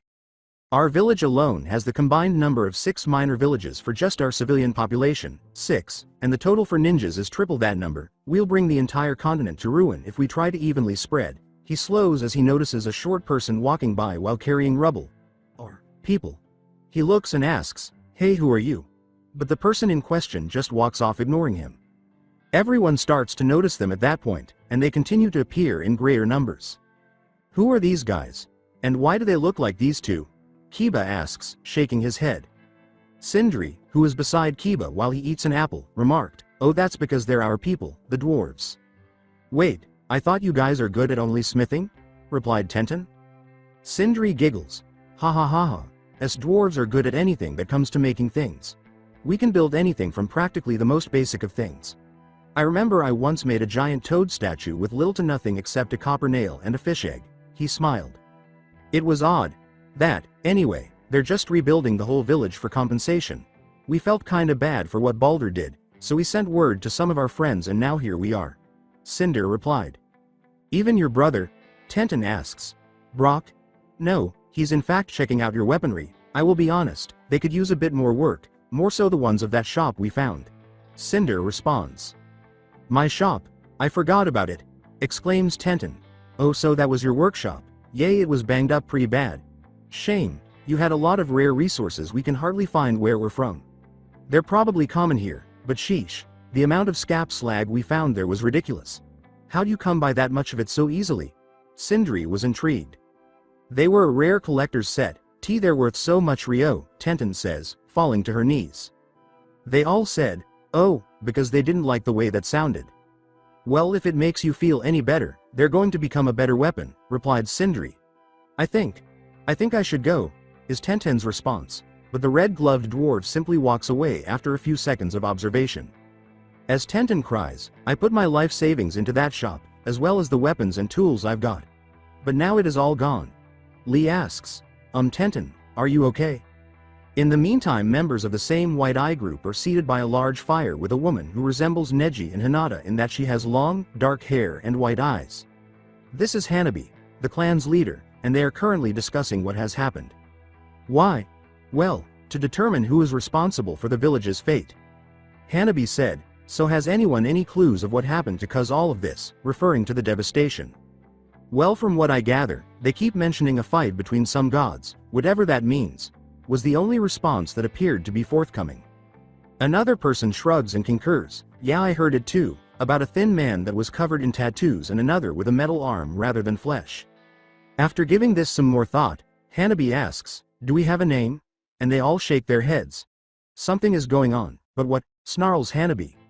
I see you lots are having a meeting as always, Hinata's voice says as she stands behind Hanabi. Hinata, what are you doing here? Hanabi demands as she turns to face her older sister. Figured with everything that's happened, I'd come to see if you were alright, after all, you're still my sister, Hinata said icily, adding, I live as well as everyone else, with a cheeky snort. Oh, so you care now? All it took was a mass destruction of the whole village? Hanabi growls, expressing her hatred for her sister. You know who did this? Don't you? Hanabi asked Hinata. For the first part, if you treated me more like a sister and not like a fucking stepping stone, then you would have known that I care about you. But you listened to our father and the elders. As for the second question, why should I tell you? Hinata raises her arms as Hanabi growls. And in case you forget, I'm not the part of the clan, now then I should get going. Hanabi interrupts. As the clan leader I ordered. As Hinata leaves with a brief wave, and Hanabi roars in rage. Some Hyuga children ask their parents about Hinata, and some respond that she was once a shy girl who wouldn't harm a fly and had evolved into the kind of woman the late Heishi Hyuga wanted her to be, cold. To be honest, many of them missed the gentle, compassionate old Hinata who preferred to bring their house together peacefully rather than by passing a law enacted by the daimyo. For many of them, things truly went to hell after Hinata changed because she became heartless. Naruto's tent later in the evening, as Naruto asks, it is just the two of us now, is there anything you need of me? Freya and Naruto essentially only hear the dwarves' laborious efforts. Well, you're going to rest more, says Freya as she prepares to leave the tent and let Naruto stay for the night. However, as he smirks, he grabs her and pulls her in. Where do you think you're going? He asks, as Freya finds herself on top of Naruto, her breasts against his chest. Wait, Naruto, you should be resting, she says. He smiled at her and assured her, I'll be fine. I'll heal in time. No you won't, the wounds Balder inflicted upon you need healing of the magical arts. Your people's healing arts can't heal these kinds of wounds. Until you can control your vitakinesis properly, you'll remain similar to that of a mortal until your body physically heals itself.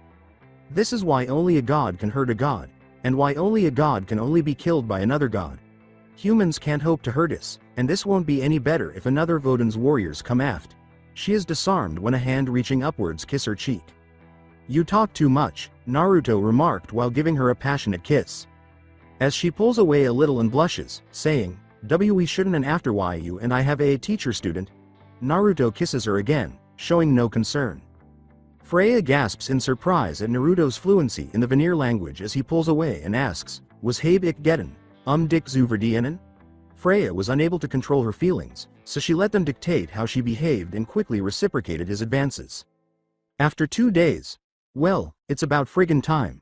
You know how long I had to hear the two of y'all going at it like a couple of Huldra in heat? Brock and Sindri, along with a few of their people, watched with smirks on their faces as Freya passed them with a noticeable limp. The germ-averse dwarf said, not to put it like my brother would, but yes. You two weren't exactly silent in your activities. Freya blushes and says, sorry, I guess we got carried away in the moment. Come on, don't just stand there, join us your majesty. We were just about to celebrate. The Allfather's been driven off our tails and the god of light and god of thunder no longer hunt their quarry. Brock called out as the dwarves chanted. Naruto approached a fire, removed a boar leg, and bit into it with the unadulterated ferocity that only a Nord, well, one raised as a Nord anyway, could muster. Really, that sounds like fun. But that was halted when Naruto glanced at Freya's raised eyebrows as she approached, tore the leg in two, ate her share fast, and used the back of her hand to wipe her face. Brock exclaimed, right you are. Bring out the drums. Bring out the flutes. The lutes. The panpipes. Everything. This is the celebration of our friendship and growth as a people. as the various dwarves joyfully cried out as they dug into various bags or behind them and extracted dozens, if not a couple of hundred, of musical instruments. Each one was finely carved and molded to the ideal shape and form to produce some of the most incredible sounds that could be produced in all the realms or pantheons. Sindri grinned and cracked his knuckles, saying, "Well, let the air of thunder and flame sing the first song. We'll set the tone, your majesty, just sing the notes. Trust me, we know your favorite." It seems that the dwarves were making such loud noises that they were able to attract a large crowd to witness the disturbance. They were given their answers, though, when music started to play and Freya's eyes widened in surprise and delight as she began to clap in time with the sound of a few panpipes, a few lyres, and drums. Like a true Nordic man would do while grinning broadly, Naruto began to sing with a deep and high pitch, clapping his hands in time with the music. He then grabbed an animal horn that contained an odd-smelling alcohol and, as he finished, threw an arm into the air, downed the contents, and threw the horn away. But as soon as Naruto was done, Freya started singing. She grabbed the horn and dipped it into the big drum of mead that the dwarves had brought out to celebrate with. Then, she raised the horn into the air, her arms soon covered in the sweet scent of fermented alcohol and wild berries. Then, she turned to Naruto and began singing her verse to one of her favorite songs, which was typically heard when all races were present in harmony and peace. Following Naruto's lead, she drank her mead as she finished her verse and then smiled while tossing the horn away, her neck and chin drenched from the alcohol. "Come on up on the table, you beauty. Come on, we'll dance on the table. Come on up on the table, you beauty, then we are visible to all." Grabbing Freya's hands, Naruto started to spin her around while his melodic voice filled the air.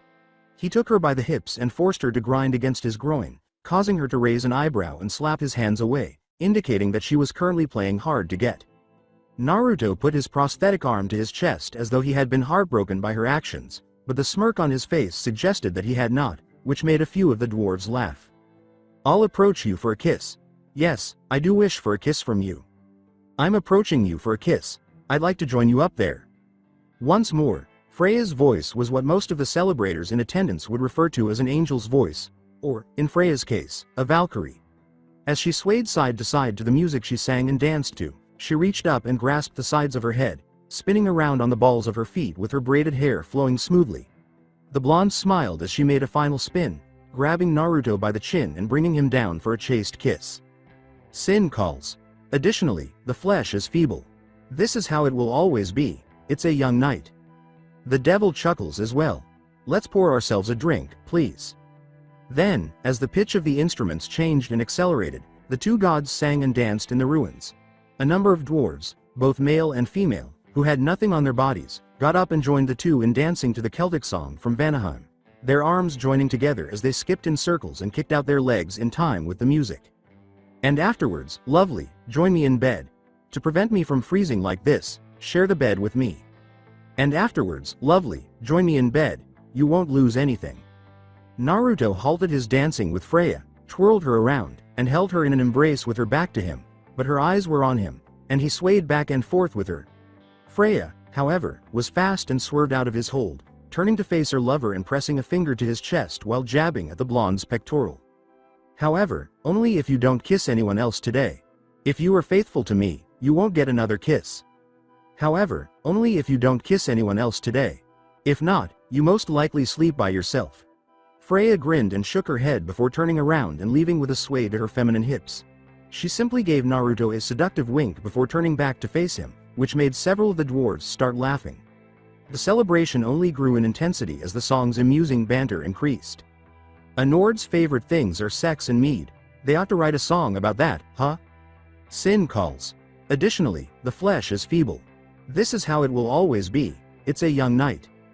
The devil chuckles as well. Let's pour ourselves a drink, please. Naruto took Freya by the hand, spun her around, and brought her close to him, not to woo or seduce her, but to console her, as the music changed tempo and the two gods sang a lovely duet of romance and adversity. This time, though, Freya threw Naruto around, shoved him in the direction of the mead drum, and then snatched up a pair of horns to dunk them in together. "If you dance with me, I'll give you one. Here and now, when you dance with me. If you dance with me, I'll give you one. After that, you get a woman and wine. I'd like to dance body to body." As Freya sang her verse and drank the drink, the two gods pulled the horns out of the meadow and smashed them together. She then pulled Naruto's free hand to her breast and forced him to hold it somewhat tightly, and she grinned at his surprised expression at her doing that in front of so many people. Freya and the dwarves' laughter refilled the air as Naruto, unable to control himself, tore his hand away while downing multiple horns of mead to that one. "If you dance with me, I'll give you one. I'll come to you if you dance with me. If you dance with me, I'll give you one. After that, you get a woman and wine." The dwarves all grinned as they applauded the blonde god and the veneer queen. The sounds and distinct pitch that the unidentified language offered captivated the ninja who had seen and heard the music and watched as Freya danced with Naruto. They refrained from participating in what appeared to be an intimate celebration, despite the fact that the sounds produced by the instruments they played were astounding and, to put it mildly, energizing. Most people were unaware, though, that a number of kids had also joined in the dancing, grinning and laughing as they had fun to ease the stress of losing some of their homes to Baldur's invasion on Odin's orders. A few dwarves cheered joyfully as Sindri said, "Now then, let us sing When the Hammer Falls," written by Ivaldi himself. Unconcerned with the shift in tone, the dwarves all grinned broadly at each other as their song came to an end. They were happy to see that the atmosphere was filled with appreciation and acceptance for the song they had chosen. As soon as the music stopped playing, the human kids clapped joyfully and danced among the tiny dwarves, making a few of them laugh with delight. Freya glances at Mimir and remarks, "You seem pretty pleased with everything." "Of course, Your Majesty. I thought I'd never hear that song again. Can you imagine not hearing the greatest ballad that the dwarvish people ever made not getting played? That song's been sung by every dwarf of every age for every century since time memorial. It's their greatest pride," he replied with a smile. "Well, we're pretty damn proud of it too. That song's not just our history, it's a literal way of speaking our souls into life." Brock laughed as he tossed a lump of meat into the fire. Then he picked up the head and asked, "Now, knowing you want to sing something as well, don't you?" Brock laughed when Mimir said to the blue dwarf, "Of course I do. You think I wouldn't be singing these songs if I didn't have something in mind?" He said to the goat-horned man, "I assumed you did, so, what were the tunes y'all wanted to sing?" Mimir remarked, "Gott muss ein Seaman sein, of course." Freya pointed to Mimir and remarked, "You should count yourself lucky it's a Jotnar song or else you'd learn to fly." "I would never insult you in such a manner, my lady," Mimir replied. The dwarves were smiling broadly as she called out, "HMPH, trust me, after that last stunt you pulled I'm having a hard time, but I'll allow it. Come on, let's have some fun." Horns of alcohol clashed and made big messes as they were thrown back and emptied of their contents, and drums of mead were being refilled. Naruto sang the notes exactly as they were sung, not missing a beat, but he bobbed his head along. As the last words were sung, Naruto whistled as he lifted Freya up by her hips and spun her around a few times while grinning. It was a fitting celebration. Even if only a small amount. Until a day later, Sunade's office at the recently reconstructed Hokage Tower. Sunade remarked, "I'm sure you understand why I called you here, Naruto." "Well, I know it's not about my handsomely good looks, jokes aside, I'm aware you have questions," the blonde man says, gesturing with his right hand, which the Dwarven brothers have somewhat refined. He turns to face the older blonde woman. With Naruto anticipating that she would ask, "Oh, where have you been?" Sunade said, "Good, now then, the first thing on my list of questions. And everything else. He hears. I couldn't help but notice that your bruises and other injuries aren't healing up at a fast rate as you have in the past, and given what you are and what you hold, so my question is." With her elbows resting on the table and her hands clasped together, Sunade asks, "Naruto, why isn't the nine-tailed fox, the Kyuubi, healing you?" As he says, "Yes, about that. Well, given it's been forever since I even heard the fox. I think it's sleeping." Naruto blinks and chuckles a little. "Wait, sleeping? The being made out of chakra with capabilities, known to wipe out mountains with a swing of one of its tails, is sleeping?" Sunade asks him, blinking. He points to the eye, shoulder, and chest, which have scars the size of 2 arms. "Yeah, for 12 years and persistent, I suppose on that day, when I died, I think the fox used up so extensively of its chakra, to maintain me alive but couldn't do anything about," he says. "I will be honest, if you had to see me, you would have had a heart attack."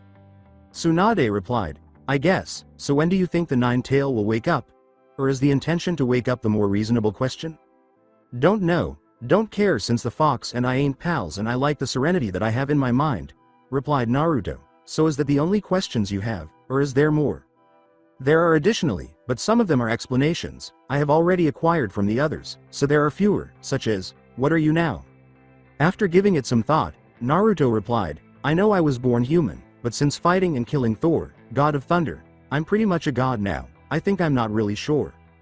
Not at Naruto, but at fate itself. Sunade chuckles when she hears that.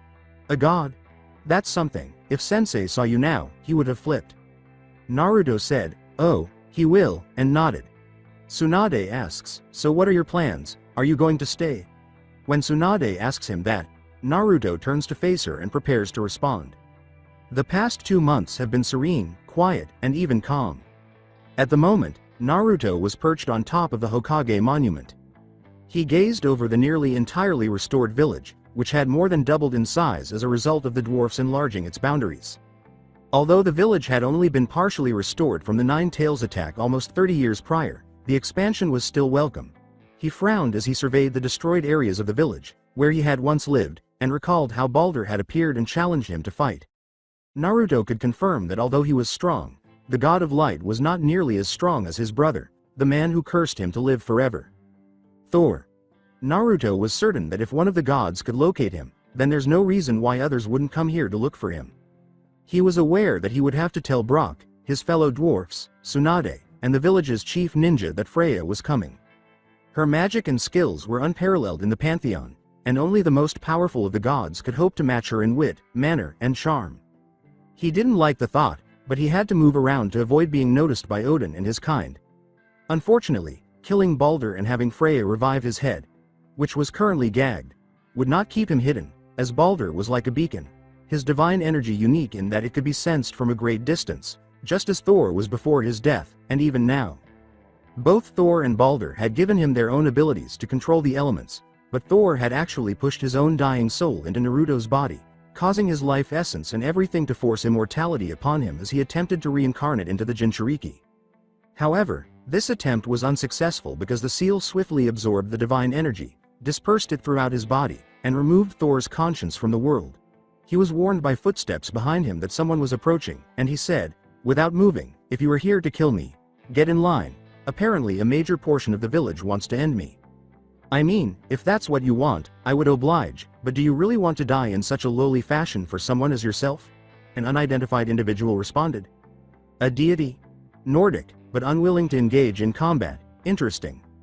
Unmoving, Naruto asked, tell me, Nordic god, who are you, and what do you want? Behind him came a chuckle. I'm sure you already know, exactly, who I am, child. But I'm still curious, how is it you managed to kill Balder permanently? My eldest I can understand. His soul was absorbed by one just as strong as his own, but overpowered by a more ancient form of magic, but Bladder was special in that he couldn't die. The man replied.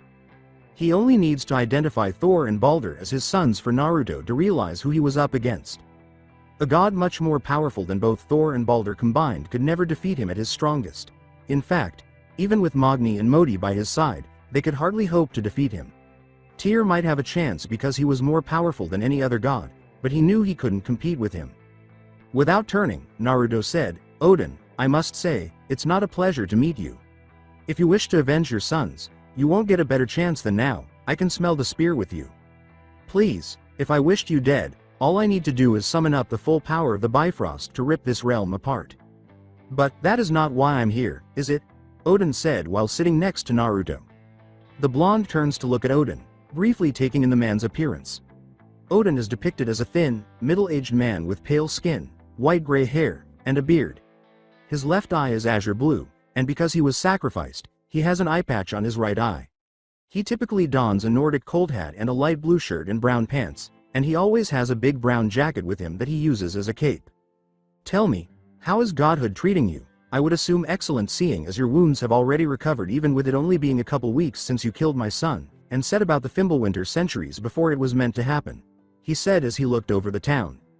It is a curse I would never wish upon my most hated enemies. It has perks, but the healing and strength are all I would truly take away from it. I do not see how you can happily walk around for eternity and act as if nothing were wrong. Sure, you have your allies and family, but if they were not there, then the curse of eternity would be unlike any other. Now, I am doomed to watch those I care for wither and die before my eyes. I would wage 1,000,000 wars against that fat oaf of a son of yours to take this eternal life from me. He spit.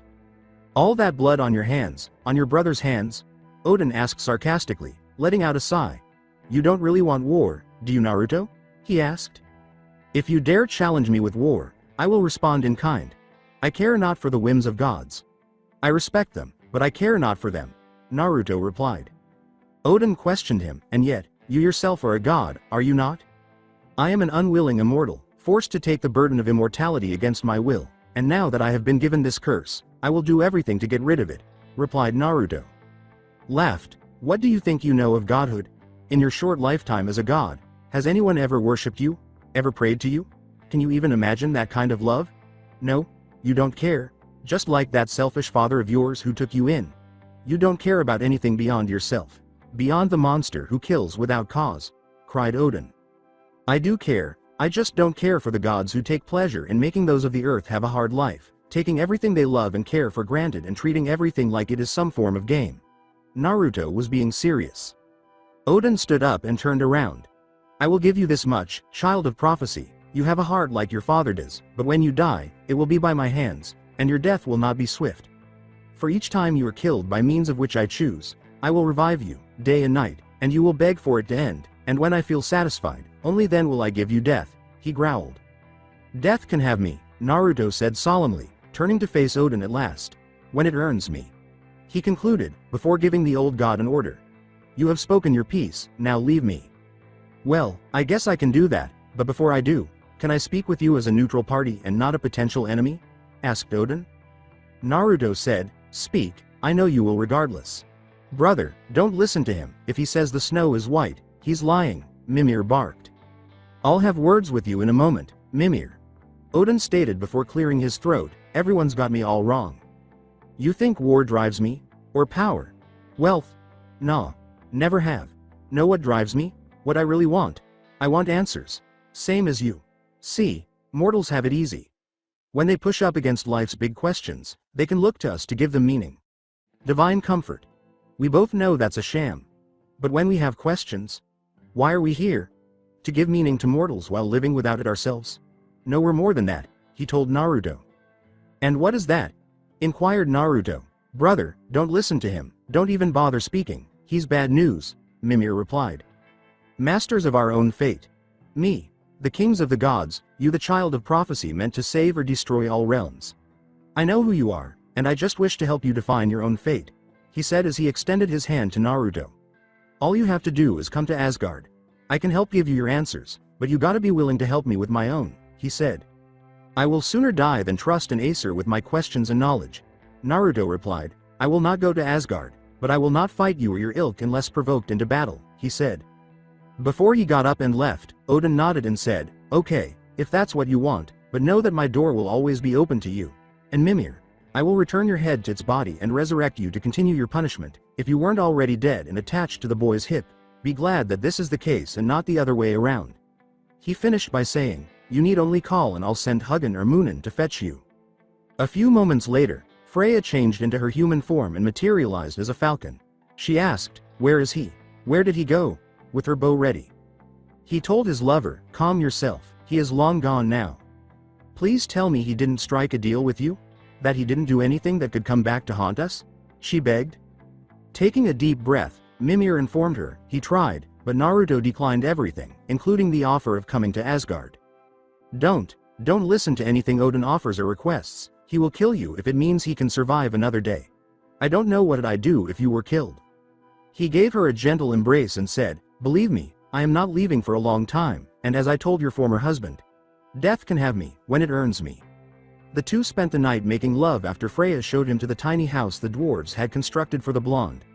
Over the past few months, her belly has grown without anyone noticing. The following day, Naruto was furious as he turned to face the wall containing his weapons. This was easily noticed by Freya, who straddled him and asked, what is it, what's the matter? Someone has stolen the hammer.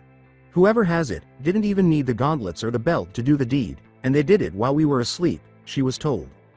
Freya's heart nearly stopped beating. Is this true? Did someone really steal the hammer? She asked him in a panic as she turned to face him and fear filled her eyes. He pointed to the hooks where he had put them the night before when he went to bed and said, it is not with the axe or blades on the wall. Get up, we need to search for the hammer, we can't let another massacre occur in these lands. Whoever has the hammer could do damage even we cannot fix, Freya cried as she turned and felt herself turn pale. Oh no, oh no no no, this isn't good. She climbed out of bed and hastily dressed herself. But before they could do anything but get dressed, a strong magic permeated the air around their house, causing lightning strikes to tear into it and tear apart pieces of wood. Your bow, he called to her as he strode to the door and ripped it open, revealing a large cloaked figure standing in the center of his front yard with lightning blazing all around him. Naruto quickly wrapped the chains for his blades around his hands and summoned his axe to his hand. "Who are you?" exclaimed Naruto. Instead of responding appropriately, the figure took a bottle of alcohol from their hip and said to Naruto, "May I come in? I have sake." He shook the bottle. Naruto yelled, "You would not find me good company." The man in the cloak said calmly, "Oh, I'm sure we'll find lots to talk about." When Naruto saw the hammer that had been taken from his house the previous evening, he turned to face the trembling Freya. He pointed it out and advised her to speak with him because they could do much worse if they were to steal a weapon with that much power and go undetected. As instructed by Naruto, Freya nodded and went inside the house. The man nodded to Naruto and entered through the front door, but not before turning to give the blonde a quick glance. Naruto opened the door grudgingly. Inhaling deeply, Naruto pondered what fresh drama had entered his life.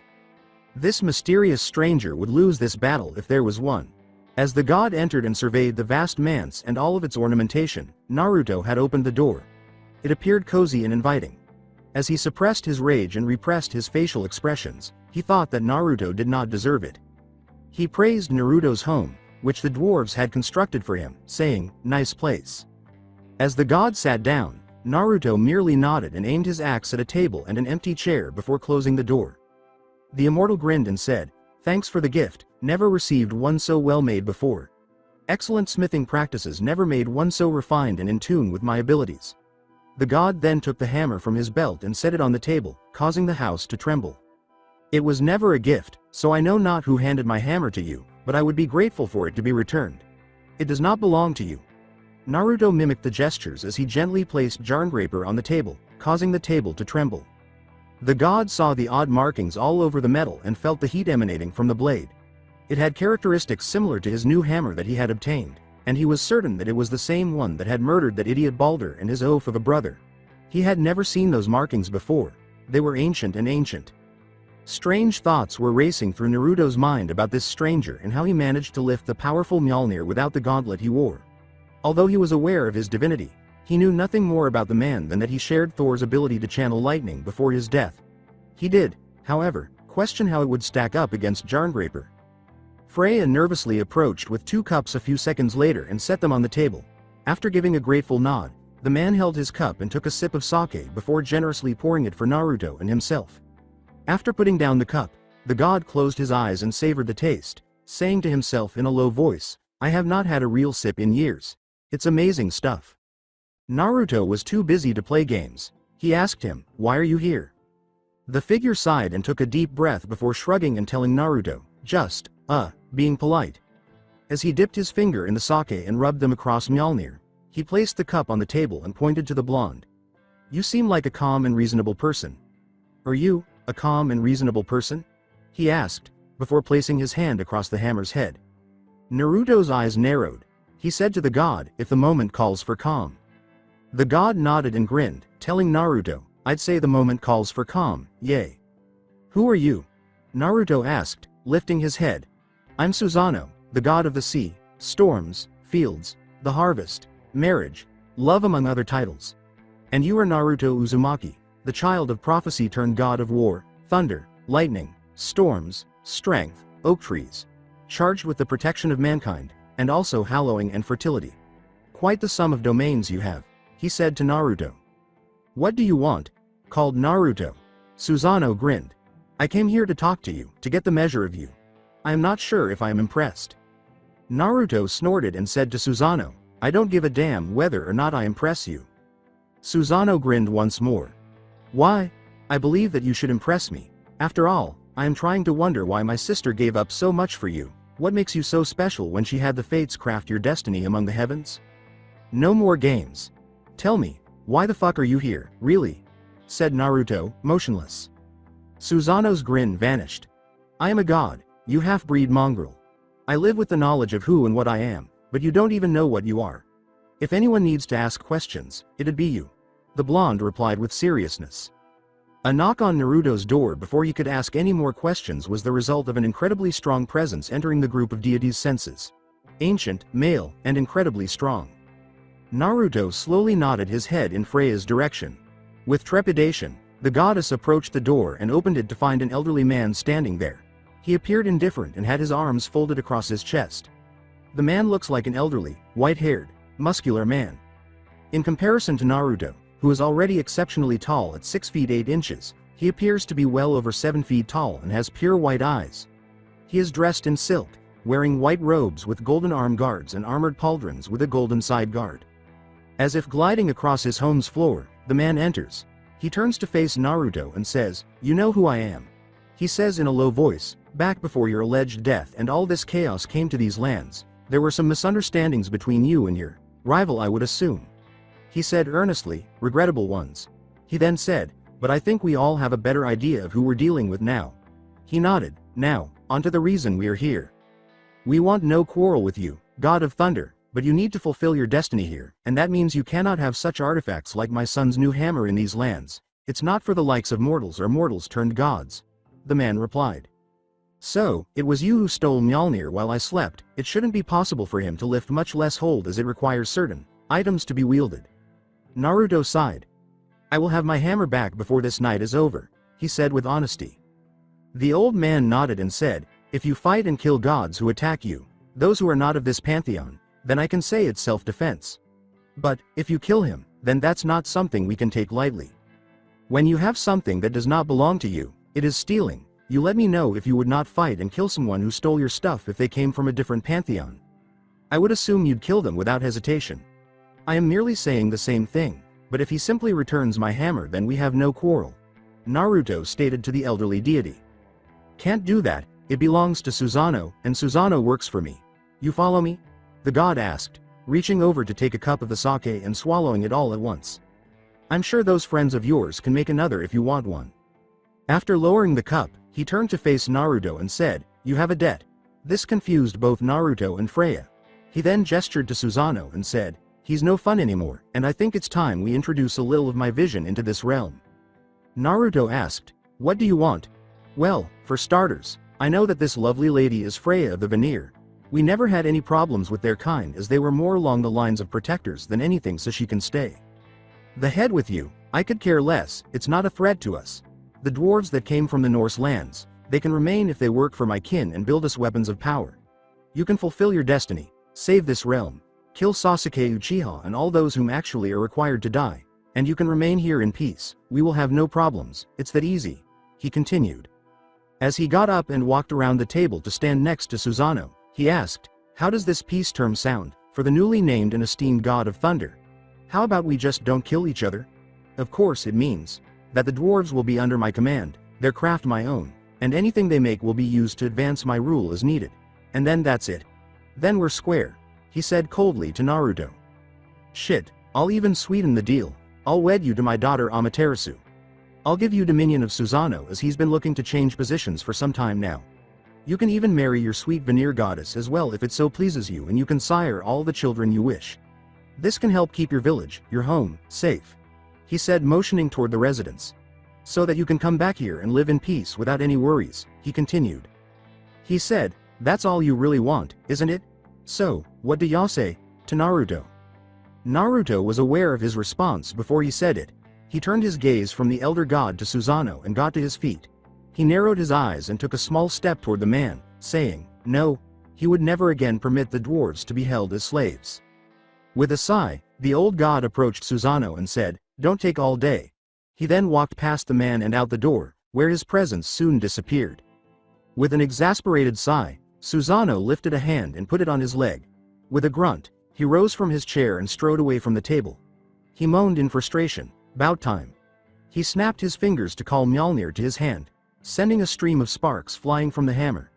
Mjolnir was slamming into Naruto's chest before he could react, sending the blonde flying through his house's roof, through the air above the village, and beyond its boundaries. "I've been waiting for this. You do not know godly customs, but in my realm, we have a tradition known as blood payments. It means I will take a piece of you for what you took from my family." You'll pick it up. Susano growled with rage, pleased with the fight. Susano kept laughing as Naruto made multiple attempts to punch his face. They smashed into a massive rock formation a few moments later, sending debris flying all around them as they smashed through more stone and into the earth. Naruto snarled and kept slamming his fist into Susano until they struck the ground and were pushed apart. Susano laughed, rolled over, and stood up.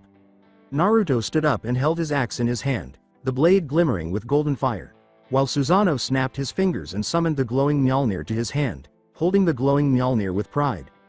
He knew where he was without even looking around him. The last valley. That was for Izanagi for declining his offer. Now, show me this so-called child of prophecy I have heard rumors about. Susano let out a snarl. Then, with snarls appropriate to their respective realms, the two gods charged each other. Is this the one who will make or destroy my pantheon? How pathetic. Susano growled as the two gods were pushed apart, their anger clearly visible as they stared at each other. I will tell you as I did Odin. I care not for the whims of the gods, all they do is cause the mortals to suffer on account of their greed. Susano laughed. The god said, I don't care, as he snatched up the axe and swung it down. Naruto then slammed Mjolnir in his face, sending him flying. With the force of the wind behind him, Susano ran forward, spinning the hammer around. Naruto was instantly on the defensive, and his eyes widened. Naruto grunted as he slammed into a big stone and broke it.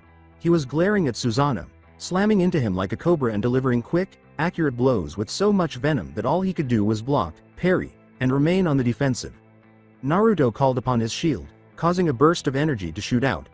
But before Susano could strike back, Naruto kicked him with his foot out, sending the Shinto god of thunder reeling back with a grunt.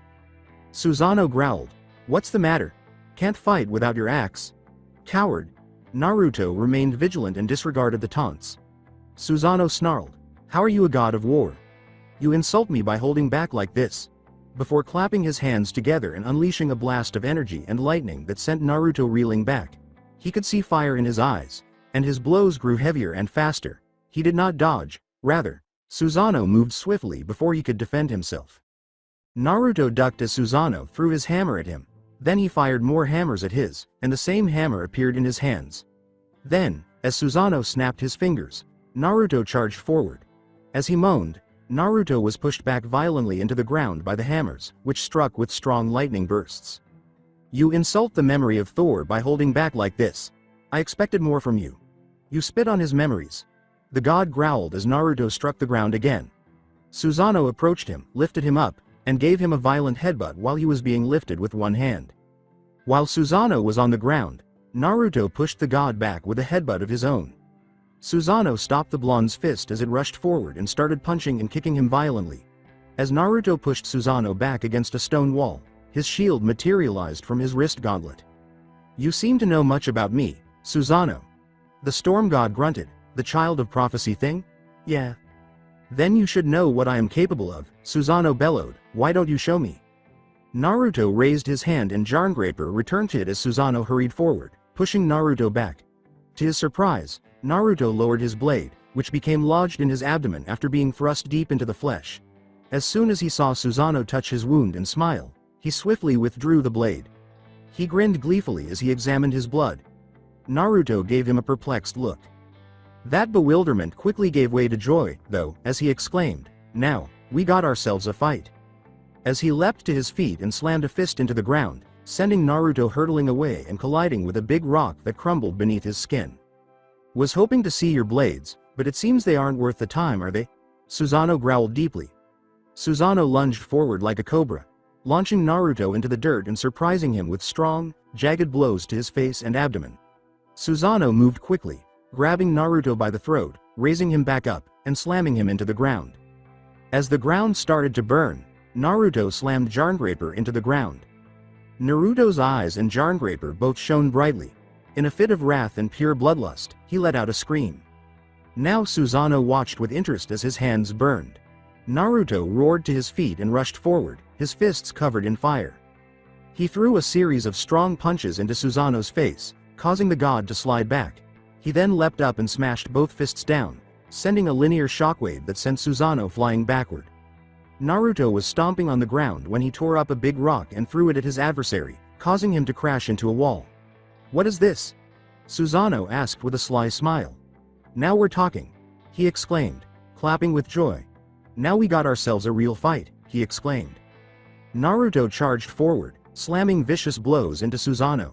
He was venting his anger, and there were numerous punches and kicks. Susano was unable to respond appropriately as Naruto slammed his hands down on his back. As he snapped his fingers and slapped him away with Mjolnir, Susano coughed up a glob of blood. Little flames now engulfed the battlefield. Susano rolled out of the way as Naruto kicked him by the foot, lifted him overhead, and slammed him into the ground before jumping up and slamming his fists into the ground. "Was that all? I thought you were finally showing me something?" Susano demanded in frustration. "Let me see the monster inside." Despite avoiding the blow, he had not escaped the shockwave and was flung through the debris as the fire subsided and the rage subsided. Naruto returned to the battle in a flash of icy rage, slicing his axe horizontally down at the storm god's side to pierce his right side. As he pulled himself off the frozen metal, Susano responded with a wet cough. However, the subsequent attack, a vicious uppercut, sent him flying into the air. Susano was slammed into the ground by Naruto's overhead slam, which completed the combo. Naruto then spun around and made the same swing, but this time in the opposite direction. He was hit by vicious alternating blows from all sides, including the left, right, horizontal, vertical, and beyond. He made only the smallest attempts to defend himself throughout the storm of blows that no man, no god, could ever hope to escape. Instead, he appeared to value attack over defense. Hammer-like fists that do not discriminate between flesh and metal shield. Naruto roared as Susano called forth Mjolnir once more, causing the two weapons to clash. As he spun Mjolnir around, Susano kicked him in the face and hurled a lightning vortex at Naruto. As energy engulfed Jarngraper in flames, Naruto snarled and split the electrical vortex, but Susano landed in front of him, uppercutting him into the air before slamming his hammer hilt into his face. Susano mockingly said, "You are fucking hopeless. How were you ever capable of killing the Norse god of thunder?" As Naruto moaned as he fell to the ground. As Naruto charged forward and slashed at Susano, he snarled, "I killed the former god of thunder like this," and swung merciless blows that Susano could hardly avoid. Susano laughed as he delivered gory blows. Because of his aerokinesis, which allowed him to fly, he roared as Susano struck him in the air with Mjolnir. Naruto barely avoided the hammer before colliding with a wall a few moments later. "That was for Thor," he yelled. Suddenly, they were in the air again, spinning around each other, and Naruto slammed the Jarngraper blade into Susano's stomach. Susano growled as he slammed Naruto's head hard into the ground and yanked Jarngraper away from him as he stood up and tossed the axe to the ground, admiring the night sky. "So weak and pathetic," he said, disappointed. Grabbing a shattered stone column, Naruto slammed it into Susano as the vengeful god staggered forward. But Susano laughed at this, saying, "I guess if you're not fighting dirty, you are not fighting hard at all." With a roar, Naruto exclaimed, "I did not want this, you struck first." "Of course, that's because I wanted this." "That's good, that's what makes might right," Susano let out a growl. Their weapons clashed as they circled each other. The two of them were now consumed by their desire to fight, and Naruto was drawing blood while Susano did the same. Jarngraper glowed while Naruto's blood boiled and burned. As Mjolnir radiated vitality, the same thing occurred with Susano. "I did nothing to you. I am not responsible for what happens during this fight, but at the same time I wish for no quarrel between either of us. This is because of your father is scum," said Naruto. Susano grabbed Naruto in a bear hug and slammed him into the dirt after kicking him across the face into a stone column. "Do you think I give a shit? I want my dues in blood. Was it blind fucking luck? Did my rival die to sheer fucking luck?" Susano demanded after Naruto kicked him and pushed him away, only for Susano to grab him and slam him into the ground. As Jarngraper and Mjolnir clashed once more, Naruto snarled. Susano was violently pushed back this time as Naruto seized a stone pillar and struck him across the face with it. His blood was boiling as he felt his strength increasing. Susano just grinned while he seized Naruto and hurled him against a wall. "Dumbass." Susano snarled. "Get up." Another sparking hammer blow rocked his world, turning everything red, and Naruto blocked it as he rushed forward. The hammer then slammed Naruto from behind, sending him to the dirt.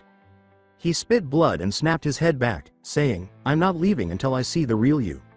"What's wrong?" The assault persisted. As he decked him across the face, a tooth whistled free. "You think you can leave and become a god, and then come back to this land, get a fancy axe and hammer, and fulfill some bullshit destiny, latch onto a family, get a clean slate? He asked. A kick sent him flying, but a hand grabbed his ankle and sent him crashing to the ground. That ain't how it works. We both know you're not some weakling. You're better than that. The hammer sped after him, hurled with the intention of pounding his skull in. I know it. I can see it in your eyes. You're a destroyer, like me. The hammer was caught by a clawed hand. Red eyes squinted. I know. It was a heavy hammer. Very, very bad, but he could control it in this moment. Hadn't he known all along? All his opponent could do was laugh and put the hammer back in his waiting hand. There he is. Now fight like you mean it. Around him, scarlet light surged. I'll kill you. With an attitude like that, you just might. At the insult, Naruto's blood boiled. He snarled as he fought to contain Mjolnir, but Susano slammed the hammer into Naruto's face, almost killing the blonde as his skull split open and blood spurted out. Before Naruto gasped in pain as raw life energy flowed from Susano through the hammer followed by an excruciating shock of electricity, he heard Susano laugh as he felt his life ebbing away. Oh no you don't. He heard Susano say, I say when we're finished. I'm not leaving until I see the real you. The man who killed Thor. Now get up. Naruto commanded, rolling over as he trembled from the lightning. Stop holding back. Susano roared. There's no way that Thor could have died to someone like this. Show me who you really are. Susano then threw Naruto hard to the ground while calling forth Mjolnir. Susano ducked out of the way as Naruto snarled and threw Jarngraper. This is the son of the god that murdered a pantheon cause they hurt his feelings? Susano demanded, snapping his fingers and calling for Mjolnir. Naruto then threw Jarngraper again, this time with the handle slamming into Susano's face, stunning him before running forward and grabbing him by the throat. Susano swiftly recovered, though, and attempted to seize Naruto, but Naruto stumbled back after slamming his fist into the storm god's jaw. Susano spat out blood as Naruto punched him as hard as he could and continued to do so. As he continued to punch him, Susano threw him into the air and pulled him into a bear hug. Susano took Naruto's hand as they fell and threw him to the ground. As the enemy deity snarled back, Naruto rolled to his feet, summoned his shield, and slid back on it. He then turned to face Susano. As the golden energy swirled around Mjolnir, being compressed and compressed, Susano narrowed his eyes. The axe quickly returned to Naruto's hands as his eyes widened and he clasped his hand around Jarngraper. Energy swirled around it as he closed his eyes and held it in both hands. And this is for Amaterasu. Susano roared as he opened his eyes. A stalemate ensued, with Mjolnir and Jarngraper flung at one another. The ground started to tremble violently, and energy started to seep into the battlefield. The two gathered around Naruto to say, I had nothing to do with this. Thor challenged me. I am responsible for his death, yes, but not for his stupidity in fighting me. You should be mad at Izanagi, he's the one who made us do this. Susano said mockingly, oh wow, we got a paragon of wisdom here. As they clashed, both called back their weapons. In an attempt to counteract Mjolnir's lightning, Naruto covered Jarngraper in ice. However, the ensuing collision released a pillar of energy, and they were both forcefully pushed back into the ground. The two forces of energy collided instantly as a bolt of lightning struck from the sky and froze. The two gods stood up and gazed curiously at the phenomenon. This seems familiar. What? It does not matter. I don't care about your advice. I want to see the god of war. The god of thunder who usurped the former. Susano charged forward, pushing Naruto back with a barrage of quick blows. Naruto growled back, you started this. I will end it. Naruto flew back in a daze after Susano slammed Mjolnir into his jaw, dropping Jarngraper in midair. Susano picked up the blade and screamed in agony as he dropped it instantly, then laughed darkly. He was panting and on his knees. As Jarngraper turned away from him, his hand was cut and began to appear somewhat charred. As Susano gazed at Naruto's axe with nothing but venom, Naruto lifted his hand. This blade can only be used by the one it acknowledges as its master. Every weapon has a soul, Susano. It's the same with Mjolnir. I can never wield that weapon as it answers to Thor, but I killed him in combat so it has no true master. Let us stop this, Susano. You can never win this fight. I don't need a fancy axe to kill you, bastard. I am done playing around. Your life is now mine. Susano retorted, clever, but clever won't beat me. When Naruto threw Jarngraper at the cliff, a piece of stone fell but missed its target. Susano's eyes glowed as Mjolnir was encircled by a vast amount of magical energy that was compressing and arcing around him. With his eyes closed, Naruto focused the magical energy in Jarngraper and compressed it, forming it along the axe head's length. As Susano roared, both of them opened their eyes. Now die. The battlefield had been reduced to smoke, ash, and death after two incredibly strong energy beams had collided violently. Both fighters were violently pushed back, and the field was engulfed in flames. Mjolnir raised high before bringing it down in a barrage of blows that tore his shield to pieces before stopping and grabbing his throat as Susano emerged in front of the blonde after the smoke had cleared. I see why Thor lost, even to this lesser version of you. But I am not Thor. I don't care about you. And your lover, I have plans for her. He let go. And Naruto lost it when he said those words. Regardless of the pantheon, he didn't care if he had hurt any gods. He gave Susano a vicious headbutt before slamming a vicious punch across his face as Naruto screamed, his blood boiling with pain and frustration. Susano just staggered back, then grinned and laughed while coughing up blood. Then he reached into his mouth and extracted a tooth, saying, "There he is, there's the god of war." Just as Naruto was about to engage in combat again, Susano said, "Consider your blood debt paid." Naruto said, "For you it might be, but I still have things I wish to settle." Before dropping the hammer, Susano shrugged and said, "Very well then, as you wish. I don't see what's so special about a block of metal anyway," he complained, then jumped away in a flash of lightning, embedding Mjolnir in the stone. With a grunt, Naruto raised his hand and called out to Mjolnir, who smashed it into his hand with a crackle of electricity. He then summoned Jarngraper and put the axe and hammer back on his hips. Then he looked out at the devastation. Here the damage was too great to ignore, but he could feel the residual energy in other places. So this was it for this story. I hope you enjoyed it. To watch more series like this, subscribe to my channel. Till then, we weeb offline.